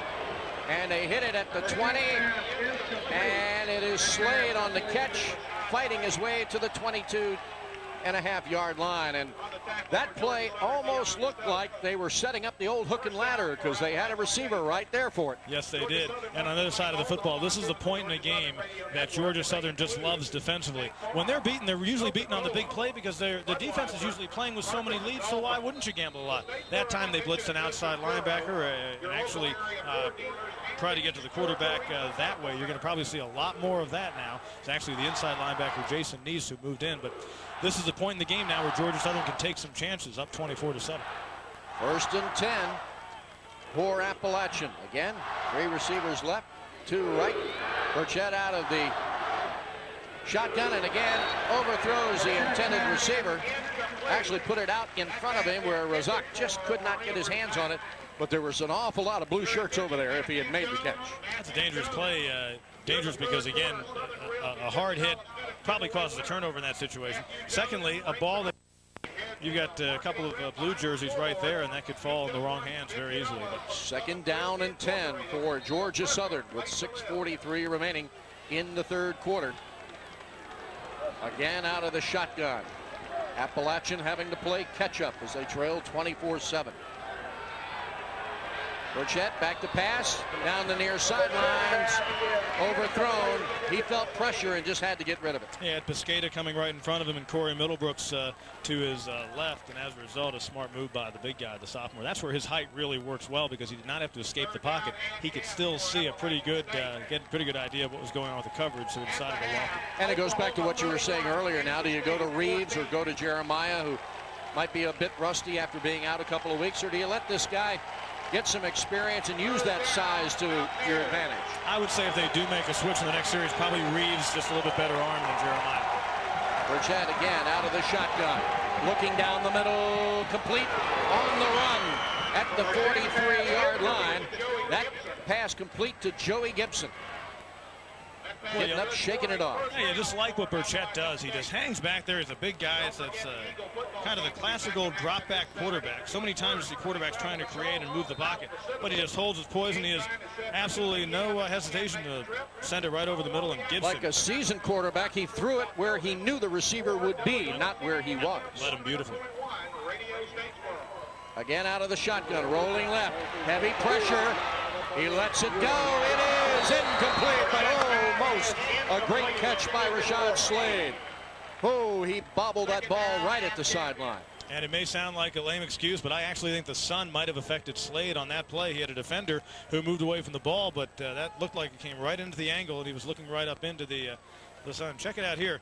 It appears there's a little bit of gambling going on again, as you can if you're Georgia Southern, but then suddenly the ball and the sun are right in the eyes of Slade, and Mother Nature won out. Home field advantage at Paulson Stadium in this quarter going to Georgia Southern as the receivers are looking back into a bright sun ball.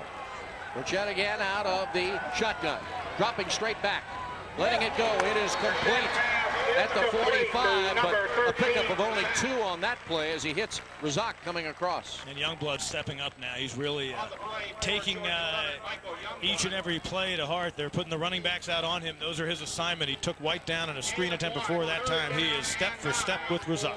One of the adjustments made by Georgia Southern's defense, Pete, is they're not playing as soft. They're not playing as back. They're playing up now. And as you said, being up by the score they are, they can gamble. Go for the kill. Maybe Paul Johnson dropped that in that huddle we saw on the sideline with the defense. Again, out of the shotgun. 3rd and 9. Looking to the left side. It is complete and caught at the Georgia Southern 45, up to the 40, down to the 35. They gambled and got burned. Nate Gates was watching what Slade was doing. It was pretty obvious to see. He was going to the first down marker, turned around. So at that point, he starts looking at Slade's eyes. They got big, and then Gates went after the interception. Didn't happen, and almost turned into a real drastic situation because Slade, with one more step, might have busted. Watch what happens right here.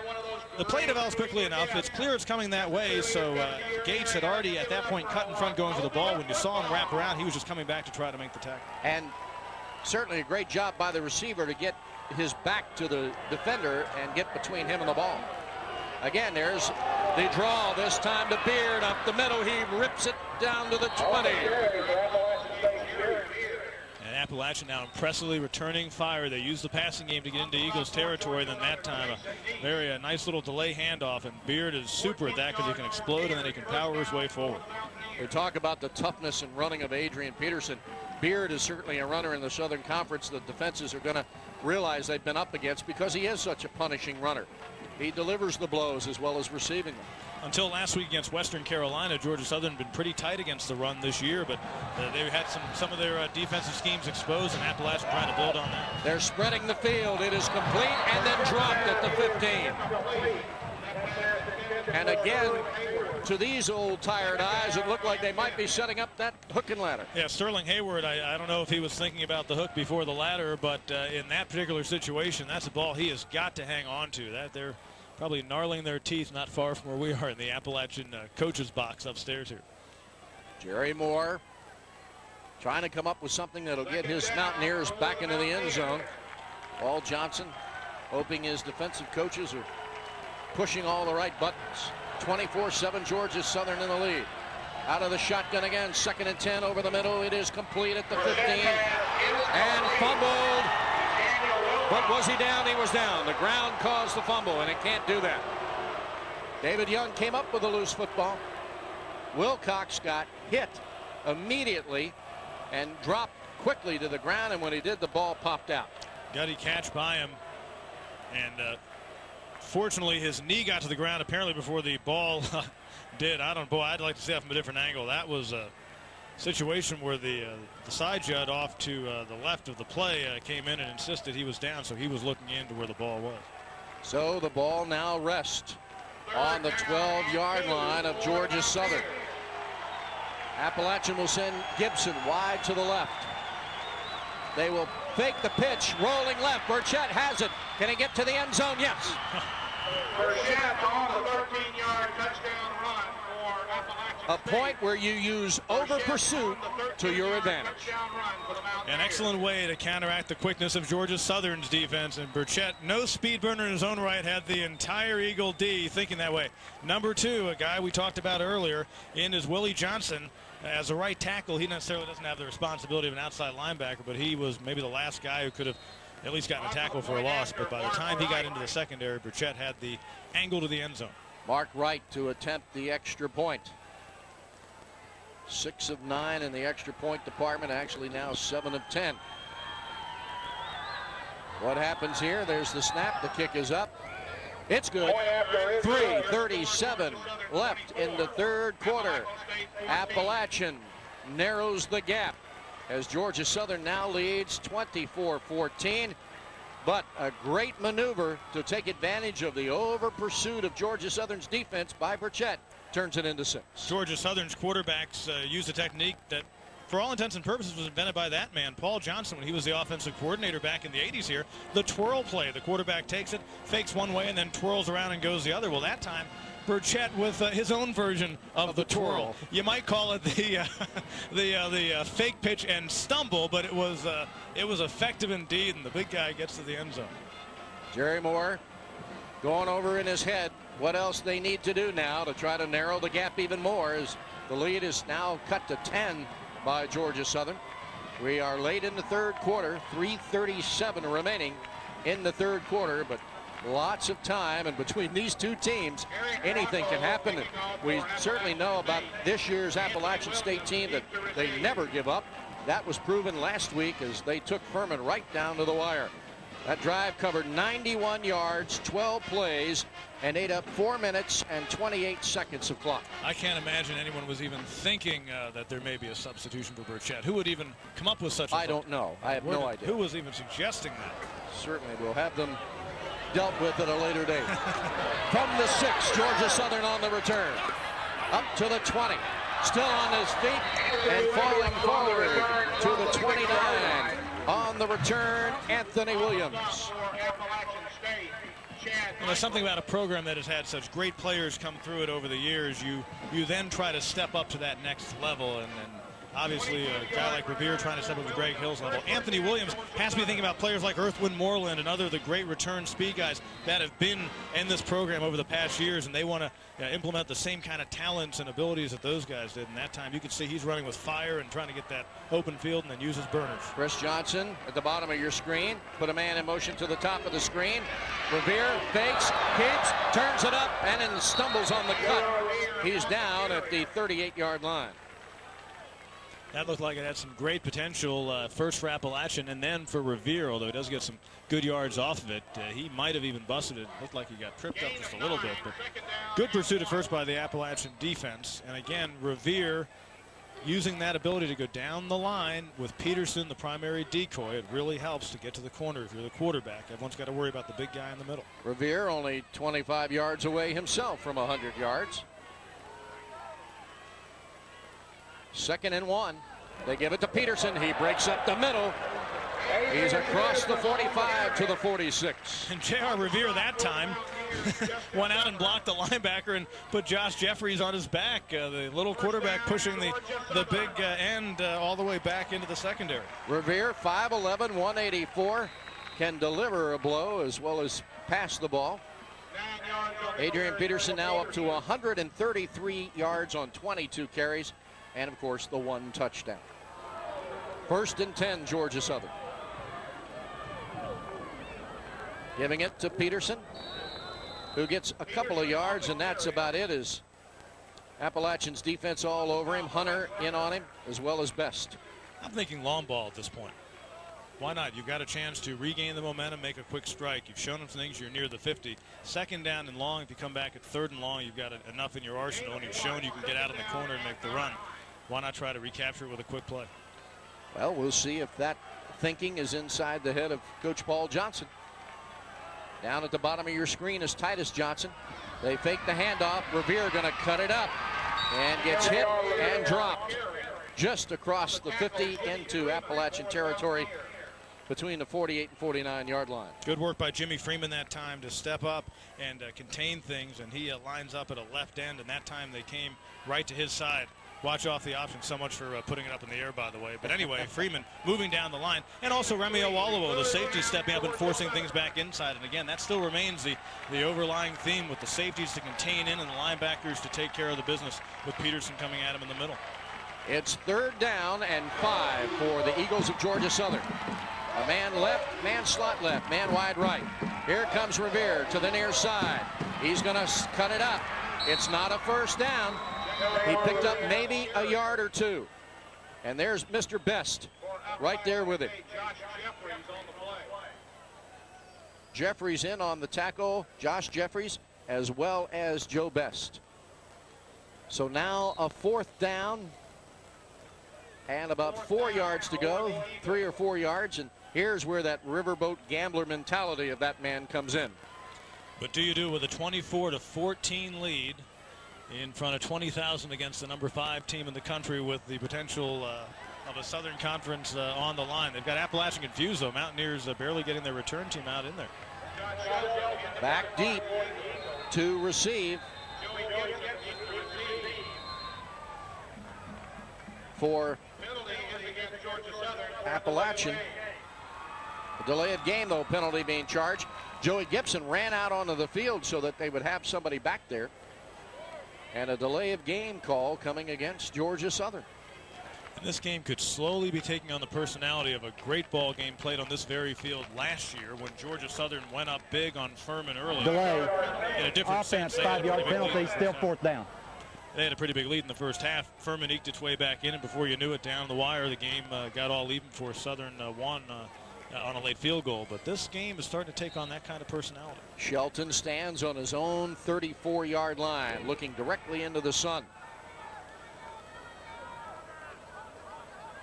Appalachian moving some people around. A long count by Shelton. There's a snap and a kick. He gets it away. Not a great kick, but it'll hit at the 30, and it'll take an Appalachian bounce to the 31, where it'll be downed by Georgia Southern. Boy, Marshall Quattlebaum that time, some great pressure for Appalachian. Might have even gotten a hand on it, and I'm not so sure they had punt block called. He just fired through and forced the issue just a little bit that time. So it will be Appalachian's ball, 1st and 10 from their own 31-yard line, with just 7 seconds remaining here in the third quarter, trailing by 10.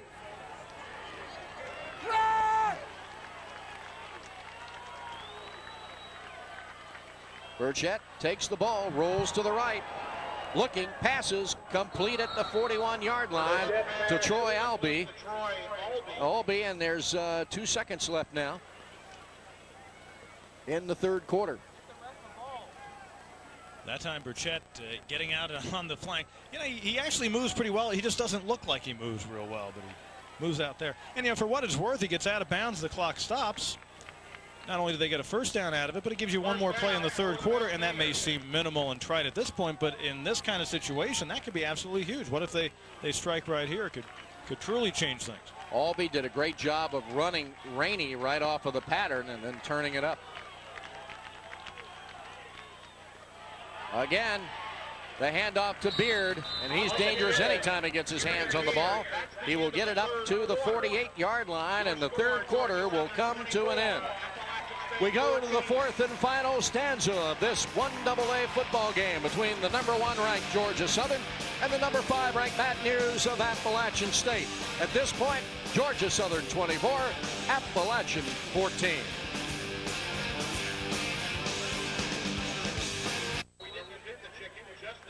Adrian Peterson stands there, and he's involved whether he's on the offense or on the sidelines. He's involved in every play, watching and cheering his teammates on.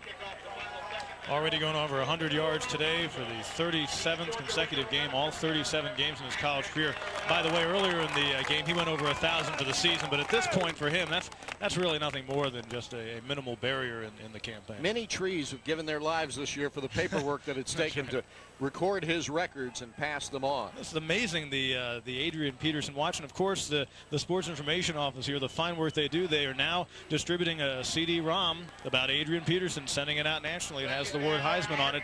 They feel as strongly about him as a 1AA player as they did the folks at Alcorn State about Steve McNair several years ago. Second down, 6 yards to go. They're going to pass it out on the flats to the right side. A great block out there. Wow. And they'll get the first down. And now they trying to unpile him on the field. But what a bruising block out there on the wing. Wayne Smith for Appalachian, number 70, 6'2", 295. Hello. Boom. Wow. Knocked his helmet off. Big time delivery. Right now, Deion Stokes thinks a refrigerator just came rolling down the street and clocked him. This is unbelievable. I mean, he just knocks him off his feet and the helmet off the head. So bruising block sprung him, and Stokes is being looked at by the medical staff out there. He may wonder who they are. He was really popped that time. Appalachian State in an era where they're emphasizing quickness and a wide open attack. Still, as they always have over the years, has great size for this level on the offensive line. 310 pounds, 295, 265, 305, and 295 among the starters. For 1AA football, that's pretty stout. These Stokes coming off of the field now, being tended to by the medical staff at Georgia Southern. First and 10, Mountaineers. And it'll be 1st and 10 for Appalachian State from the Georgia Southern 41-yard line. Up under center this time, Burchett. Pitches coming around the corner. Can he turn it? Yes. Turning it upfield on the run, Razak. All the way down to the 25. Razak that time able to turn the Jets after Kornatzer, his fullback, was able to give him a nice block to open the seam. But that time, Razak showing you he can get down the line and pick his hole, just as we've seen Peterson do at times today and some of the other backs. They did a great job to spring him on the corner, and it's another first down for Appalachian. Credit the offensive line of the Mountaineers. Razak, 58 yards on just 6 rushes. The ball on the 26 of Georgia Southern. Rolling right to pass. Stopping for the corner of the end zone. Touchdown! Wow. Troy Albee with the catch. Leaping high over the defender. That's twice today. There's been a mismatch between the receiver and the defender, and both battles have gone to the guys wearing white. Looks like an alley-oop for the slam dunk. He throws it up, and Albee goes to the highest point. Well, actually, it came right back into his arms and grabs it, and then one-hands as he's going down. Pretty play by the Mountaineer receiver. Burchett, the pump. Cornerback buys it. There goes Albee. Recovering as best he could was Gates. Did a good job to get back there, but it was too late. And just like that, Appalachian back in this game. Mark Wright to attempt the extra point that would cut it to a 3-point lead. It's up, it's good. 14:09 left in the contest. Georgia Southern beginning to feel the heat from the Mountaineers of Appalachian State. Georgia Southern 24, Appalachian 21.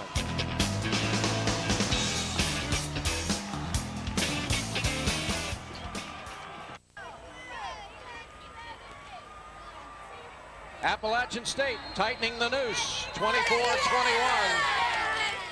Georgia Southern in the lead. They are set to receive the kickoff. It comes and will be rolling through the legs of Anthony Williams at the 10. He's got to run it out. He's at the 5. He's backwards at the 4. Again at the 5. He's hit. The ball's loose. There's a flag.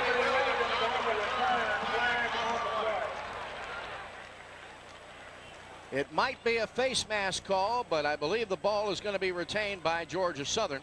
And for a moment, it looked like Williams might have dropped the football based on the reaction of the fans from the far side of the field for Appalachian looking into the play. That's a scary situation when you're running after the ball and you've got defenders running in the same direction you are. Right there, they spin his head around, and Williams goes down. And yes, the ball did kind of pop loose, and the Georgia Southern players were looking for the flag. So the penalty will be against Appalachian State. Personal foul, face mask on the return on white team, first down. A bad break for Appalachian puts the ball now out at the 21 of Georgia Southern, where they would have had Georgia Southern pinned in the shadow of the goal. J.R. Revere handing it off to Adrian Peterson. He wiggles his way through. He busts the tackle. He's across the 40 to the 43.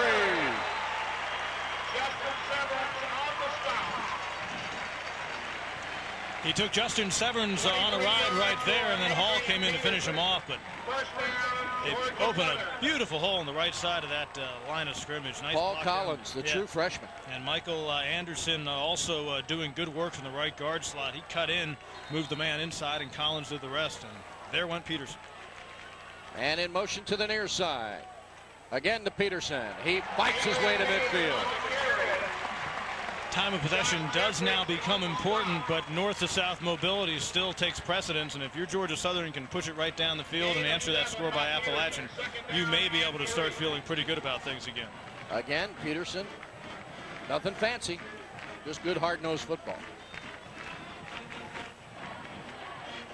And this is happening, of course, against what is traditionally a four-man front for Appalachian.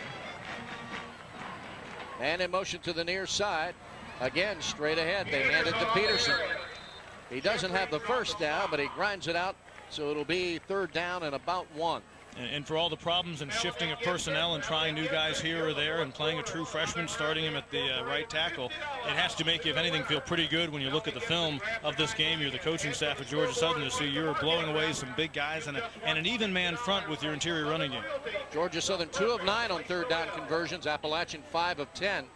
We talk a great deal about the man wearing number 3, but let's also talk about 77 and 61 and 74 and 57 and 73. They're up there opening those holes. Straight ahead, Adrian Peterson, brought down by Menino. He had about a yard before he was hit and about 4 more afterward. The clock running. 12:21 as they move the first down chains. Georgia Southern leading 24-21. Appalachian State now looking into the sun, but so will be any Georgia Southern receiver. Revere, there's that twirl, comes to the right side, cuts it up, but good job by staying at home by Jimmy Freeman, the defensive end, who really stayed in there and was really stride for stride across the line with Revere. Almost overcommitted one way, but still had enough ability to cut back and trip up Revere. But nice work by the linebacker. This is scary. The twirl, this quick spin. Now, they've had a great line of quarterbacks that has done it here. Freeman that time. And it looks like Revere might, in cutting up, might have stumbled a little bit too. Chris Johnson will go wide to the left. He's already got one touchdown catch today. Man in motion to the near side. The fake to Peterson. Revere on the keep. Breaks a tackle at the 40.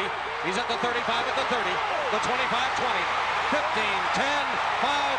Touchdown, J.R. Revere.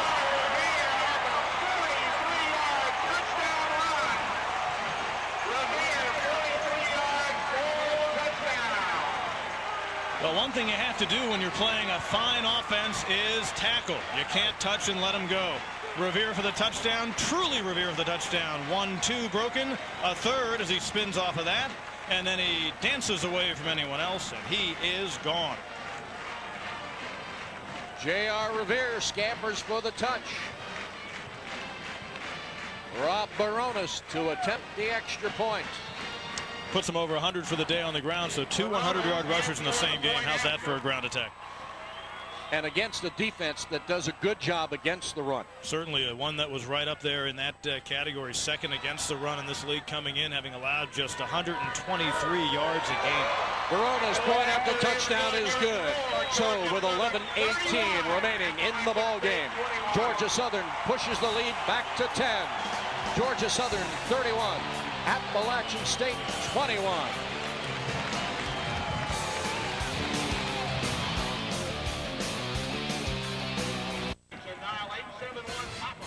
Well, if you like this game, look what we've got in store for you next week. Ohio State at Iowa, San Diego State at BYU, West Georgia at Ouachita Baptist, and number 6 Miami at Temple. CSS, your sports leader in the Southeast. We're set for the kickoff. Scott Shelton booms it. And it's going to go a yard or two into the end zone, and will be laying on the turf quickly. Picking it up, it is Troy Albee. And so Appalachian will start 1st and 10 from their own 20. Now the Mountaineers must answer. The last thing they wanted was to be looking at more of a deficit after coming back in 2 straight series, moving it down, getting the points, and climbing back in. Still plenty of time, obviously, with better than 11 minutes to go. And a 10-point game, those kind of leads can disappear in a hurry, too. Absolutely. With these two quality programs, anything can happen. And it looks like out of the shotgun formation. Trips right, Twins left. Burchett out of the shotgun, having to scramble. He's going to get hit and dropped.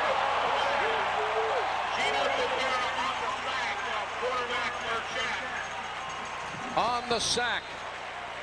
Uh-oh. Georgia Southern. He was grabbing his knee as he went down, and Burchett is in quite a bit of pain. Put him down. Georgia Southern's Gino Tatera on the sack.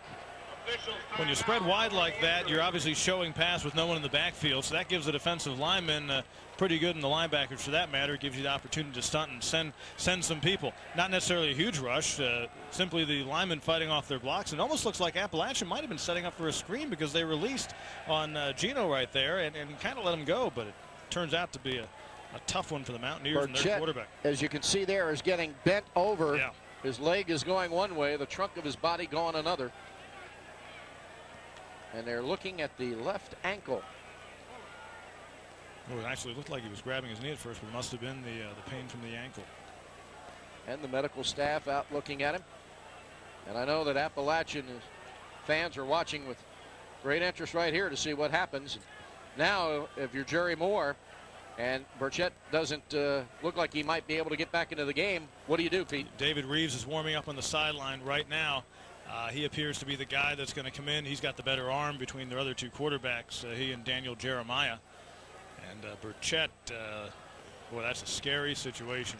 Tough guy who's taking the heat. He is being helped off the field, and that is, needless to say, a very dismal sign for Appalachian. He was player of the week last week in the Southern Conference, and certainly deservedly so. Tough to see him leave the game. LeVar Rainey going over, giving him a word of encouragement. I'm trying to see from this vantage point he's putting even the slightest amount of weight on that ankle. It doesn't appear that he is. Nope. Yeah, he has it lifted, so well, that's a scary situation. Cornets are coming out to give him a shoulder to get helped off with. And so Appalachian having the call on David Reeves, the senior, with 3 touchdowns passing on the year. Out of the shotgun, dropping straight back, looking to the near side, lets it go. It is incomplete at the 32. He had Rashid Slade open, but the ball just a little far thrown, and he was out of bounds when he made the catch. Tough to come in and throw any kind of pass, but if you're going to throw something, that kind of a fade or a sideline pass is a pretty one to throw. Just like J.R. Revere of Georgia Southern, David Reeves is a son of a coach. His dad, John Reeves, also a fine quarterback, both collegiately and professionally, and had several stops in his coaching career, including Florida and South Carolina. David is on now, a guy with experience, a guy used to coming off the bench in games too, and it is his charge now to get the Mountaineers a rally going, but they're in a hole. Again, out of the shotgun, as Appalachian having to play catch-up, looking straight down the middle. Gonna let it go. It is complete at the 35-yard line. With the catch, Kareem Razak. And it will be a first down for Appalachian. Airing it out once again is Reeves. This time has the running back coming under. They flexed off a little bit, and it allowed Razak to get right across the middle, and some great yards there for the Mountaineers. 10:18 left to go.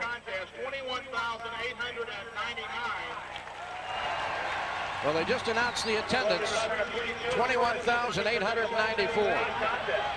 On the handoff, straight up the middle, up across the 40, close to the 41. Razak on the carry.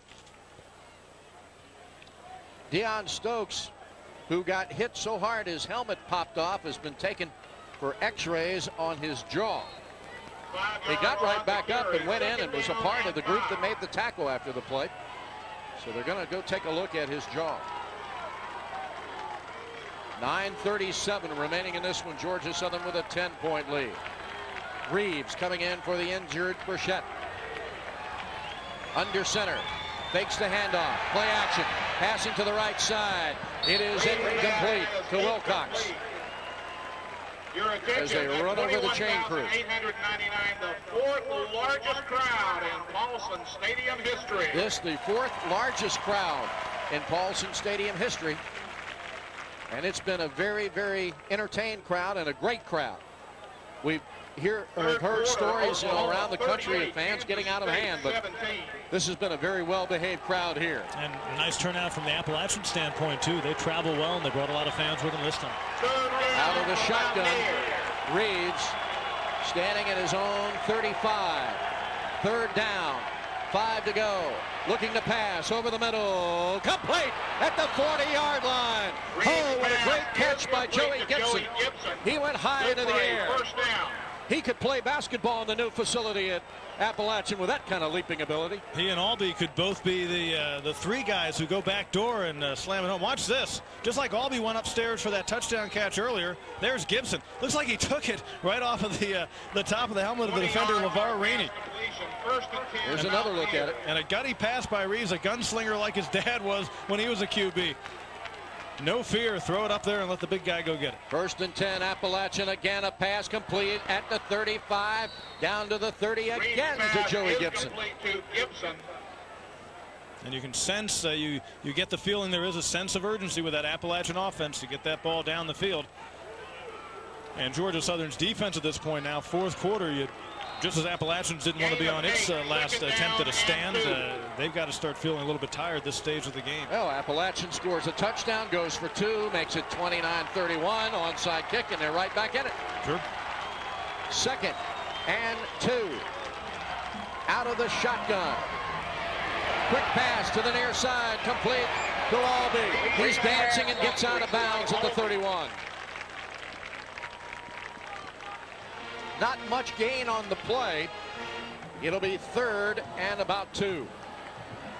I don't even know if they score here. They may just try to, because they get a touchdown, an extra point puts them within a field goal anyway to tie, with overtime being what it is. But first things first, and that time, that may have been designed to set up what's ahead here. Get it out on the flank, get close to first down yardage, give you the option to do a couple of things. Well, while Reeves' first pass was a little wild, he's been right on the money with the last few. 3rd down and 2.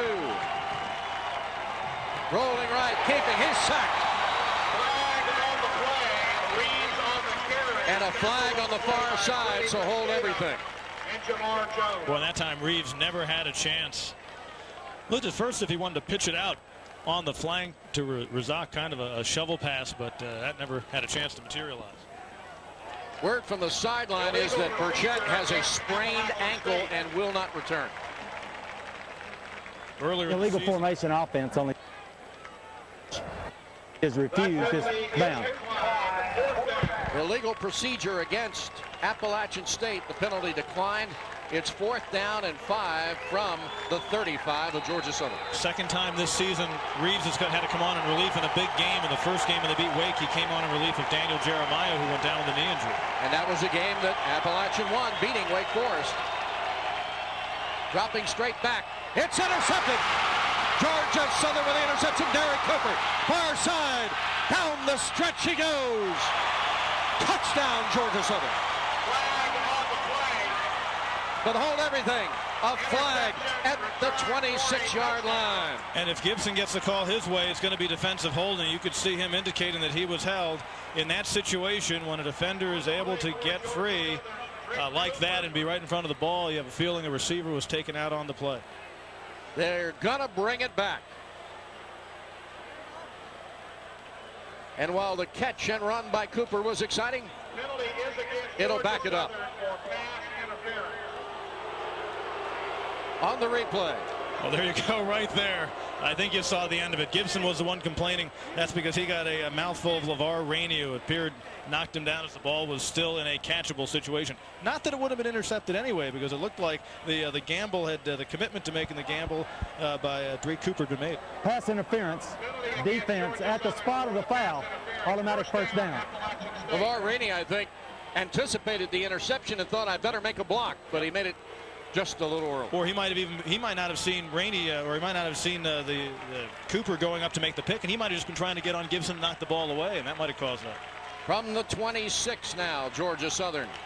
That could be just huge, obviously. Will have to face a first down by Appalachian State because of the penalty. Reeves back to pass, lets it go, complete at the 21. A pickup of about 4.5, almost 5. Call it 2nd down and 5 to go. You got to like the way Reeves has come off cold off the bench and is throwing BBs. And that's a lot of that is experience. A guy who's been around for a while. This time, They go ahead and they bring Razak right across the middle, get him out there by himself in the boundary. Nice one-on-one open field tackle, though. Pretty good execution by Nate Gates. Second down, they fake the handoff, play action, looking, scrambling, running for the far side, spun out of bounds at the 20. They'll be about 4 yards short. So Appalachian about 4 yards away from a first down. It'll be 3rd down and 4 for the Mountaineers. And possibly 1 down away from having to make a big decision there within Wright's range at this point. But his biggest problem, not distance, but the inconsistency, especially pulling the ball. Either way, you can get back within 1 score here. It's just whether you want to try to get up close to 3. 7:05 remaining in the game. Appalachian trying to come back. Down by 10. Reeves out of the shotgun. Lets it go left side, complete at the 15. The ball spins out of his hands after he hits the ground, and the ground is what caused the fumble. It appears that it will be a first down for Appalachian. Michael Youngblood, I should say, on the tackle. Fornatzer is the kind of guy you really respect a player like that. He got a lot of touches, especially in the red zone last year. This year, not carrying the ball a lot, but everything he does, he just does well. They need him on a catch like that, big play, he pulls it in. His blocking has been phenomenal, especially out off tackle today. 1st and 10 from the Georgia Southern 14. Appalachian out of the shotgun. Reeves looking left, fires, complete at the 10, and down he goes. Is complete to Slade. He had an armed guard out there after he made the catch in the person of Joey Gibson. And it's not as if Georgia Southern's back in a prevent. I mean, they're bringing people. That time they blitzed with what looked like the outside linebacker, and Reeves had to get rid of it in a hurry, and he did. It appeared that Michael Ward actually slid inside and came right up to force pressure him a little bit. 2nd down and 5 for Appalachian. They'll spread them. Nobody in the backfield. Out of the shotgun. Looking to the right side. Complete at the 10. To the 5. Touchdown! Troy Albee with a great catch and a dive to the end zone. Wow, that is reckless abandon. Taking the ball, having the middle to go for it, and that he does. He had to jump between 2 defenders to get to the pay dirt line.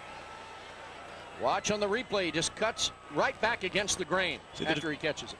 Would-be tackler falling down, and then it's just basically a sprint, and am I going to run over you to get there? And that he does.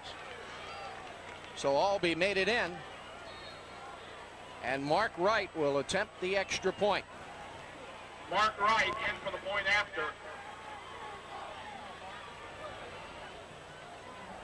Kicking into the sun. There's the snap. It's up. It's good. This one isn't over with 6:01 to go in the 4th quarter. Georgia Southern 31, Appalachian whittling away with 28.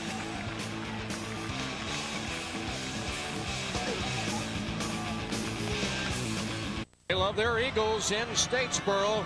And what a great game for 1AA football in the Southern Conference. 31-28 with 6:01 left to go. As Appalachian State gets in and scores, and here's the kickoff. Anthony Williams from the 10. 15, 20, 25, up to the 30-yard line, and that's where Georgia Southern will put it in play. 1st and 10 from their own 30. 20-yard return for Williams. Georgia Southern answered the last Appalachian score, and now at this point, you have a pretty good idea where the ball is going to go. As for the Mountaineers, impressive work by the quarterback off the bench. 5 minutes and 17 seconds, 80 yards, 14 plays, and the 10-yard touchdown reception by Mr. Albee. And a play that started with 1 quarterback in there and finished off by Reeves in relief of Burchett. Here comes Georgia Southern's drive now. A man in motion to the near side. They give it to Peterson. He gets up to the 35 before he's brought down. A pickup of 5 on the play, 2nd and 5. And Georgia Southern wanting to run some clock and keep those chains moving. Well, that guy, Adrian Peterson, is now, if he ever was and always has been, the man to get the ball to for Georgia Southern. Freeman and Best as important at this point as to what they do, wrapping up and pulling down in that interior. And protecting the football. That's the all-important thing for Georgia Southern right now. And Appalachian going to try to force the mistakes. There's the play action. Going to go to the left side to Johnson. A catch at the 35-yard line by Chris Johnson. Oh! What a catch. I think Justin Severns, who was on the coverage, lost the football.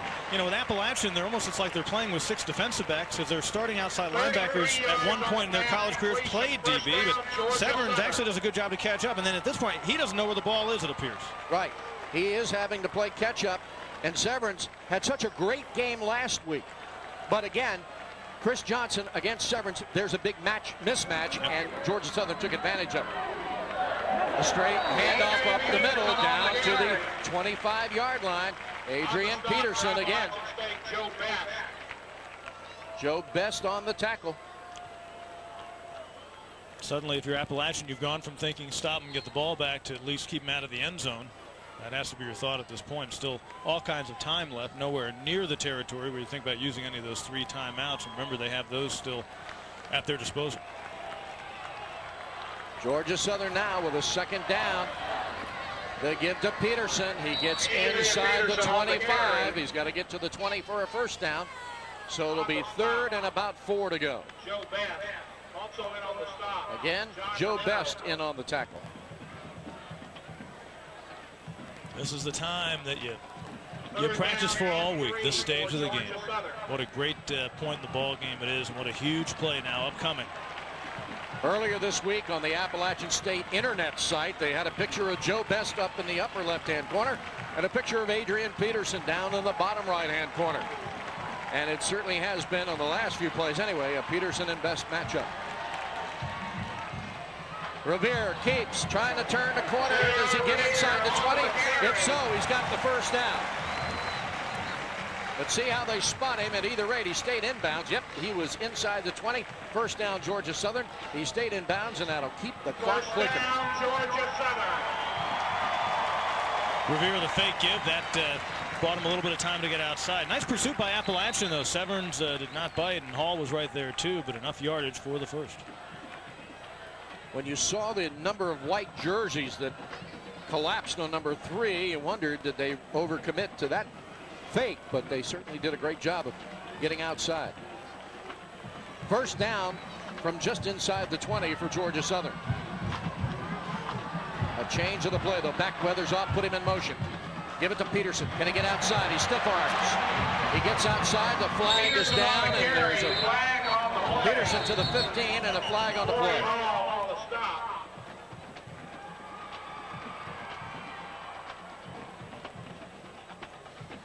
And I have a feeling that the call will go against Georgia Southern. They threw it in the neighborhood of where the wide receiver Johnson was trying to make a block, but yet to indicate. The way Chris Johnson is standing there listening, almost saying, no, wait a minute, that's not at all what I meant to do. 31-28 is our score for these two teams. The Southern Conference wars continue as next week Appalachian State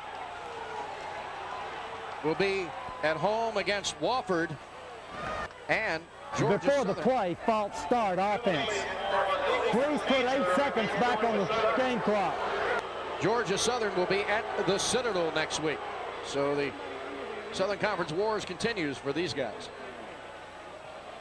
So not only do they have the 5 yards against them, but they have to give 8 seconds back.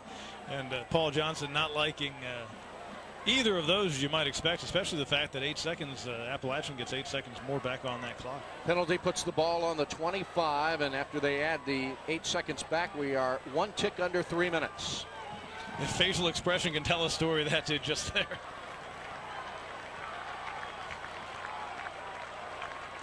First and 15 for Georgia Southern from the Appalachian 25. For fans exiting Ball Stadium following today's contest, we will be rerouted around Highway 67 to minimize The officials making sure they got the right football in.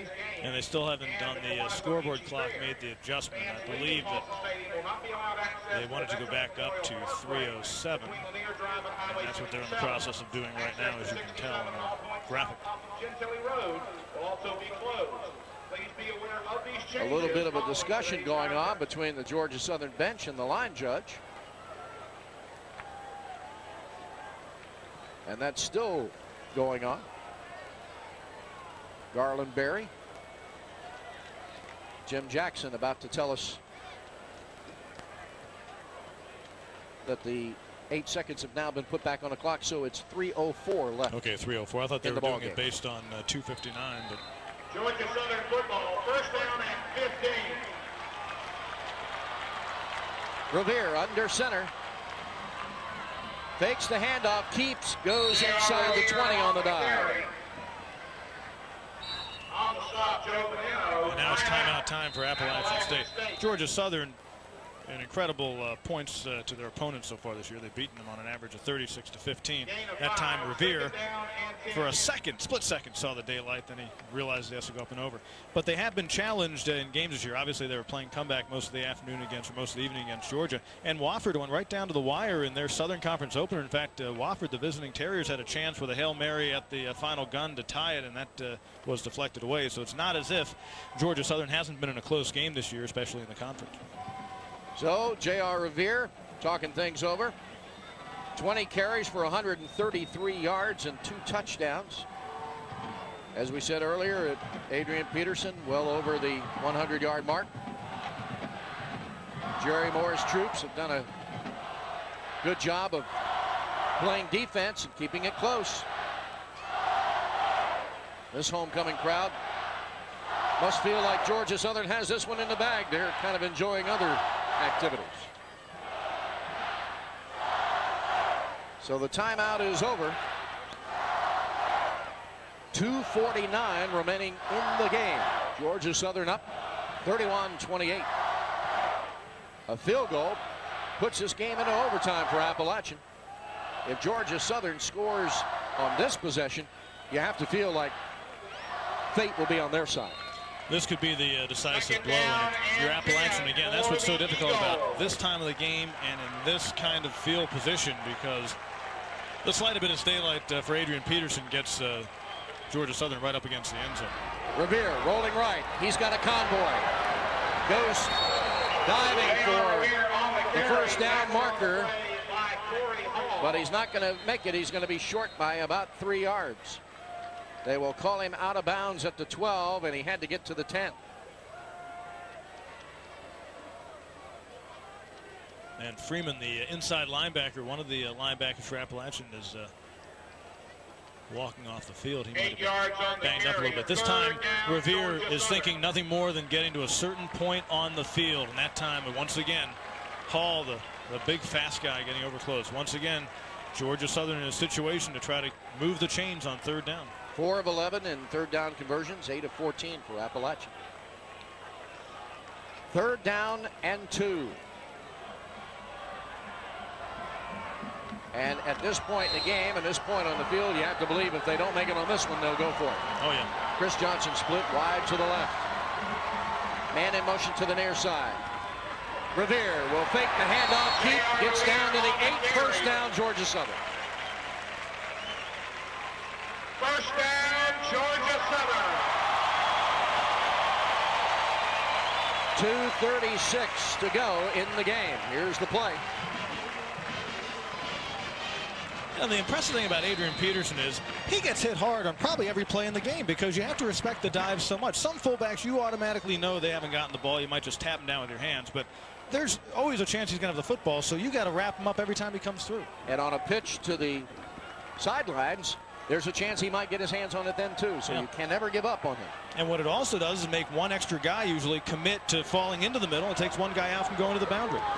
Straight up the middle, Adrian Peterson fumbles the ball into the end zone. Georgia Southern falls on it, but there's a flag at the 14.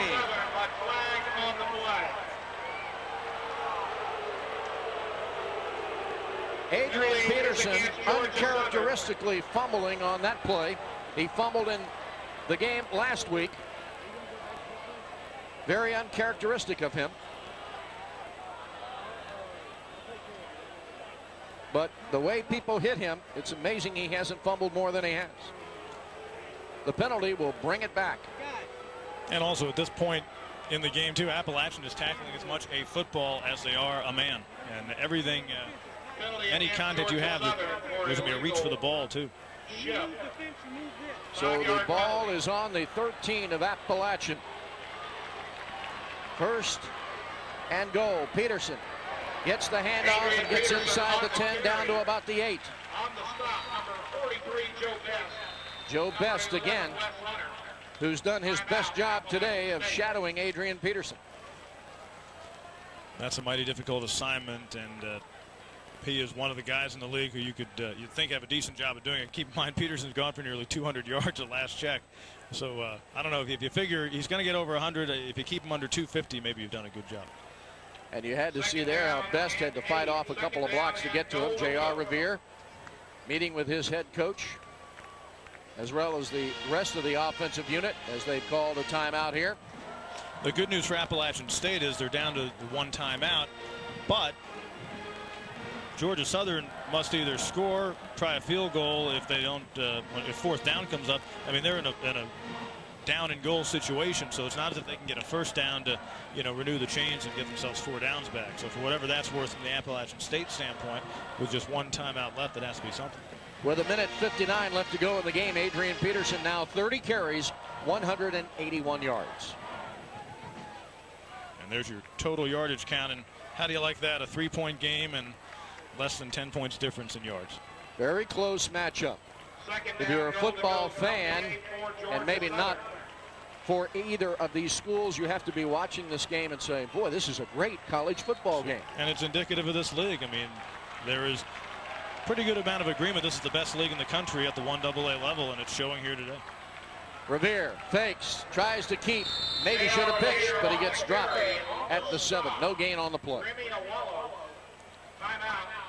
And again, Appalachian calling a timeout. Going to try to save as much clock as they can. And now Appalachian with no timeouts left. Georgia Southern with 2 timeouts left. And Paul Johnson trying to figure out now with 3rd down and goal to go. What do you go with? A couple of Georgia Southern fans there. Tell by the happy expressions on their face for this homecoming.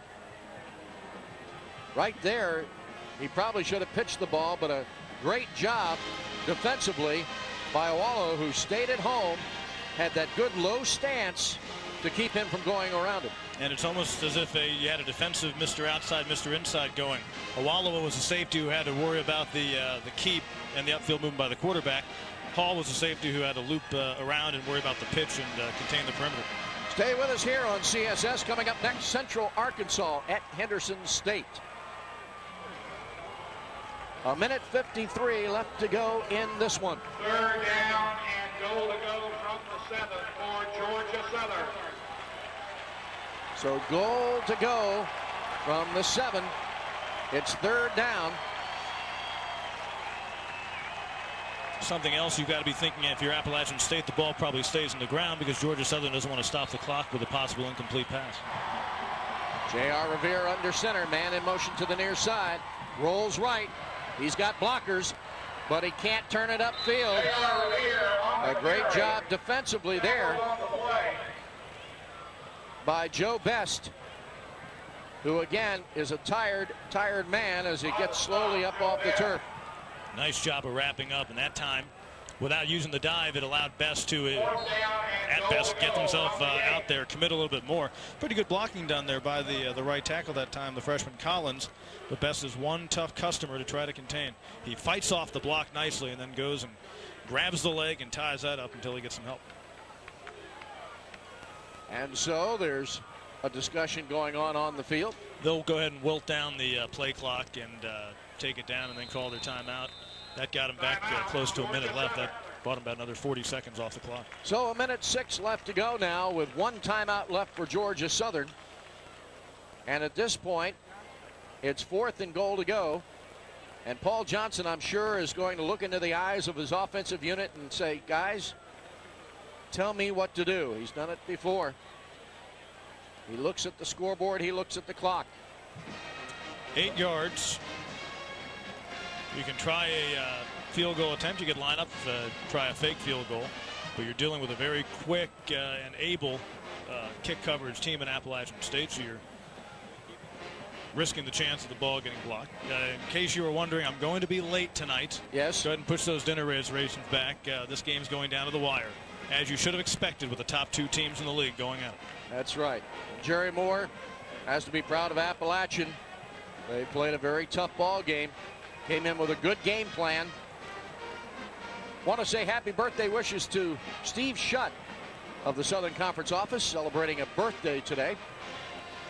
He had hoped to be here, but his wife's expecting a baby, so he's hanging around the old hacienda. And Steve will tell you he hasn't celebrated too many of those birthdays. Not at all. Not a whole lot of those in the file. Rob Baronis going to attempt a 25-yard field goal out of the hold of Chris Johnson. There's the snap. It's up. It's good. So with a minute 1 left to go in the ball game, Georgia Southern puts a little icing on their homecoming cake. Georgia Southern 34, Appalachian State 28. Based on the inconsistency of Wright, the Appalachian kicker, somewhat of a burden might have been lifted off of the coaching staff for Appalachian State, and Jerry Moore of a decision to make as to when to try a potentially tying field goal had it remained a 3-point game. So now you know you've got to go to the end zone, so it takes some of the pressure off of your kicker, Wright. But now the Mountaineers have shown they can move it downfield against the Eagles. The Eagles at times have been gambling. They've been able to play back. They were able to gamble when they had the bigger lead earlier on. A prevent defense, though, allows a pretty good passer and experienced quarterback to thread through you. Special teams coverage on the kick. A return here. I squib it at this point if I'm Georgia Southern. We'll squib it and hope one of the up guys takes it. You've got fast, you got your sprinters that can get down there. And you know, for the most part, and look where you've got kind of in a zone area moving up are the return guys. You got Hall playing center field. He's a little bit forward up. Kornheiser. You have to play good kick coverage here because certainly any kind of a return gets Appalachian in great field position. Actually, it's Beard who's standing by the 20. I thought it was 24 instead it's 34, but still, they're thinking the ball is going to be squibbed right into that area. Let's see. Well, they go along with it. He will kick it into the end zone, about 4 yards deep, and taking a knee. Troy Albee, who had a notion. So the Mountaineers will put it in play, 1st and 10 from their own 20 with 61 seconds to go. Here comes David Reeves, who has had to, for the 2nd time this season, come off the bench. 8 completions in 10 attempts, 76 yards, 1 touchdown. Reeves has thrown 3 touchdown passes, now 4 this season. Out of the shotgun. Dropping straight back, looking over the middle. Complete at the 35, up to the 40 on the completion. Just about every throw downfield will be an 11-yard toss or more because you want that clock stopped while you're running up to the football, or if not 11 yards, it'll be on the other side of the first down marker. Gibson on the catch. Twin receivers to each side. Shotgun formation. 4-step drop, looking over the middle. Now he's going to have to run with it. He's got to get out of bounds. Out of bounds he gets at the 45. Reeves doing a good job scrambling and then getting out of bounds. And 43 seconds, as you see on the game clock. Reeves again, you just love to see a quarterback like this because he has the poise. He's a kid who grew up with the game in a different way than most other kids, and he's gotten to see it. I'm sure he spent a lot of time sitting there with his dad and getting pointers that the average son is not able to get if he's a rising quarterback. 43 seconds left. Reeves getting the play from the bench. Rusty Russell, the defensive coordinator for Georgia Southern, giving through the headphones some instruction down on the field. There's the snap out of the shotgun. Looking, going long down the near sideline, and pass interference. Oh my. But which way is it going to go? Well, the way Albee is celebrating, you think that he knows the call is against the Georgia Southern defender, LeVar Rainey. Boy, it looked like Rainey simply got himself positioned in order to put himself between Looks the like man and the ball. Both the receiver and the defender are playing tag here. That's right. I mean, right there, I guess they're calling the push. It appears that he pushed off with his left hand. It looked like he had positioned himself from our angle, at least. We couldn't see the hand reach out, but looked like he had done a nice job of denial defense in that case. So the pass interference call against Georgia Southern. The good news is if this were the pros, that's where the football would be spotted. The bad news is it's not. From an Appalachian standpoint. So here's another look at it.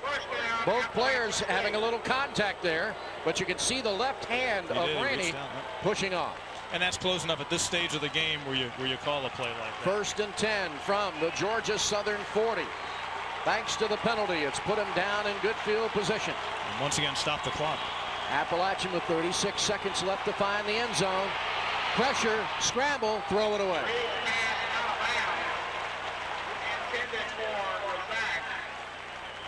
The incomplete pass stops the clock with exactly 30 seconds remaining in the ball game. This is where your speed on those corners for Georgia Southern really comes into play. The last thing you want to do is get burned on the fade down the sideline. You know that there's probably going to be some options for Reeves over the middle. That's fine. Keep it in the middle of the field. Let that clock run if the ball is caught, or at least have them have to hurry to the line after a first down. 2nd and 10 for Appalachian. Reeves taking the short drop. Again, being pressured, scrambling. He's going to throw it complete at the 35 and getting out of bounds at the 33-yard line. And he barely got rid of the football before he crossed the line of scrimmage. What a play. It was inches before he crossed over the 40-yard line. And I've got to think Paul Johnson is saying that he was across the line. But, boy, impressive stuff right there by Reeves. He apparently just released it before he crossed the plane. And then Razak able to catch it, get out of bounds. Probably. So the pass completion puts the ball at the Georgia Southern 33. 3rd down and 3 yards to go for Appalachian State. Reeves wanting to pass, has a man open, complete at the 26 and out of bounds at the 23. 1st down, Appalachian. And now what you're faced with is Appalachian. You're at the 25-yard line. You got 18 seconds to go. Do you throw 3 to the end zone now or try to get a little bit closer? If you get a little bit closer, all you're doing is bunching things up and not giving your receivers a whole lot of room to work. And against a very good secondary, that could be a major challenge. The toughest test that Georgia Southern secondary has had is coming at him right now in the next 18 seconds. Gibson wide right. By the way, feel free to stand along with the 21,000 here at home. I don't think there's anybody sitting down. Visitors, home fans, everybody's on their feet. The ball, the nose of the ball on the 25 of Georgia Southern. 1st and 10. And again, I think you treat this like 1st and goal from the 25. Reeves out of the shotgun. There's the snap. Dropping straight back. He's got pressure. Freddie Pescara hits him as the ball is thrown. Freddie Pescara hit him just as the ball was thrown, and Reeves is slow to get up. 2nd down and 10. The incomplete pass stops the clock with 13 seconds left. Watch, he looked like he was looking over the middle on with first at Razak on a slant. And he is just nailed by Pescara. Another big play by a big playmaker. 13 seconds left. 2nd and 10. There's the snap. Reeves straight back over the middle. Intercepted. Intercepted at the 5-yard line by Nick Gates, who's been burned a couple of times today defensively, comes up with a big play. And back at the 35-yard line, Reeves walks off the field with his right shoulder, his throwing shoulder hanging. He was in a lot of pain after he released that ball, and the way he released it, keep an eye on how he released it, it's almost as if the shoulder pops, maybe as a result of the previous hit. See him, you can kind of see he kind of winced in pain, and that ball had nothing on it when it was going well behind the receiver, Gibson. It was intended to get it to Gibson at about the 5-yard line, at which point they, I guess, thought the clock would stop. But, wow, that's a tough situation. Appalachian may have just lost 2 quarterbacks in this game for a significant period of time. So there's 7 seconds left. Officials timeout. The officials have called a timeout.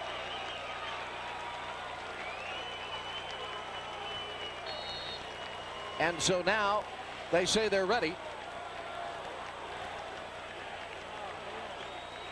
And all Georgia Southern has to do is take a knee. and they will.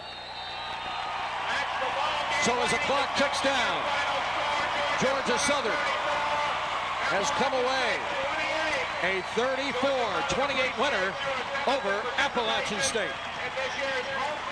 It was a test for Paul Johnson and company when they built the big lead at 24-7. You had the feeling Appalachian State would not go away. Jerry Moore and crew got back in the game, came back several times, but Georgia Southern, after taking the lead, never yields. Paul Johnson with a great big sigh of relief, and all that does is keep Georgia Southern in the hunt for the Southern Conference title. And Paul Johnson, one happy man as he walks off the field. A game that he waited for from this time last year till now, because as soon as the game was over with, he was ready to play it again. He couldn't wait for this weekend to come up, and he's been focused on it. And he is a guy who takes the very few losses he's had in his head coaching career here at Georgia Southern very personally. There have only been 7 now in 50 games. He's 43-7 as Georgia Southern's head coach. And more importantly now, his team is the one in the driver's seat as far as the league goes. They've still got some hurdles ahead, but this is a huge win for them. Gus, the mascot for Georgia Southern, carries the flag of victory. Georgia Southern 34, Appalachian State 28. We're back right after this timeout.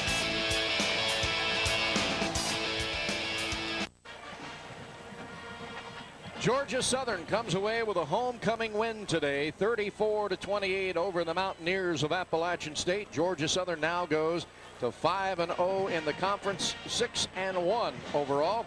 Appalachian State goes to 3-1 in the conference, 4-2 overall. And a very, very close game in many of the statistical categories, Pete. And certainly the total yards, but when you look at the rushing, Georgia Southern packs that punch, and that's what they do, and they did it today. And in terms of the rushing yards, you see the comparison, the passing yards the other way around.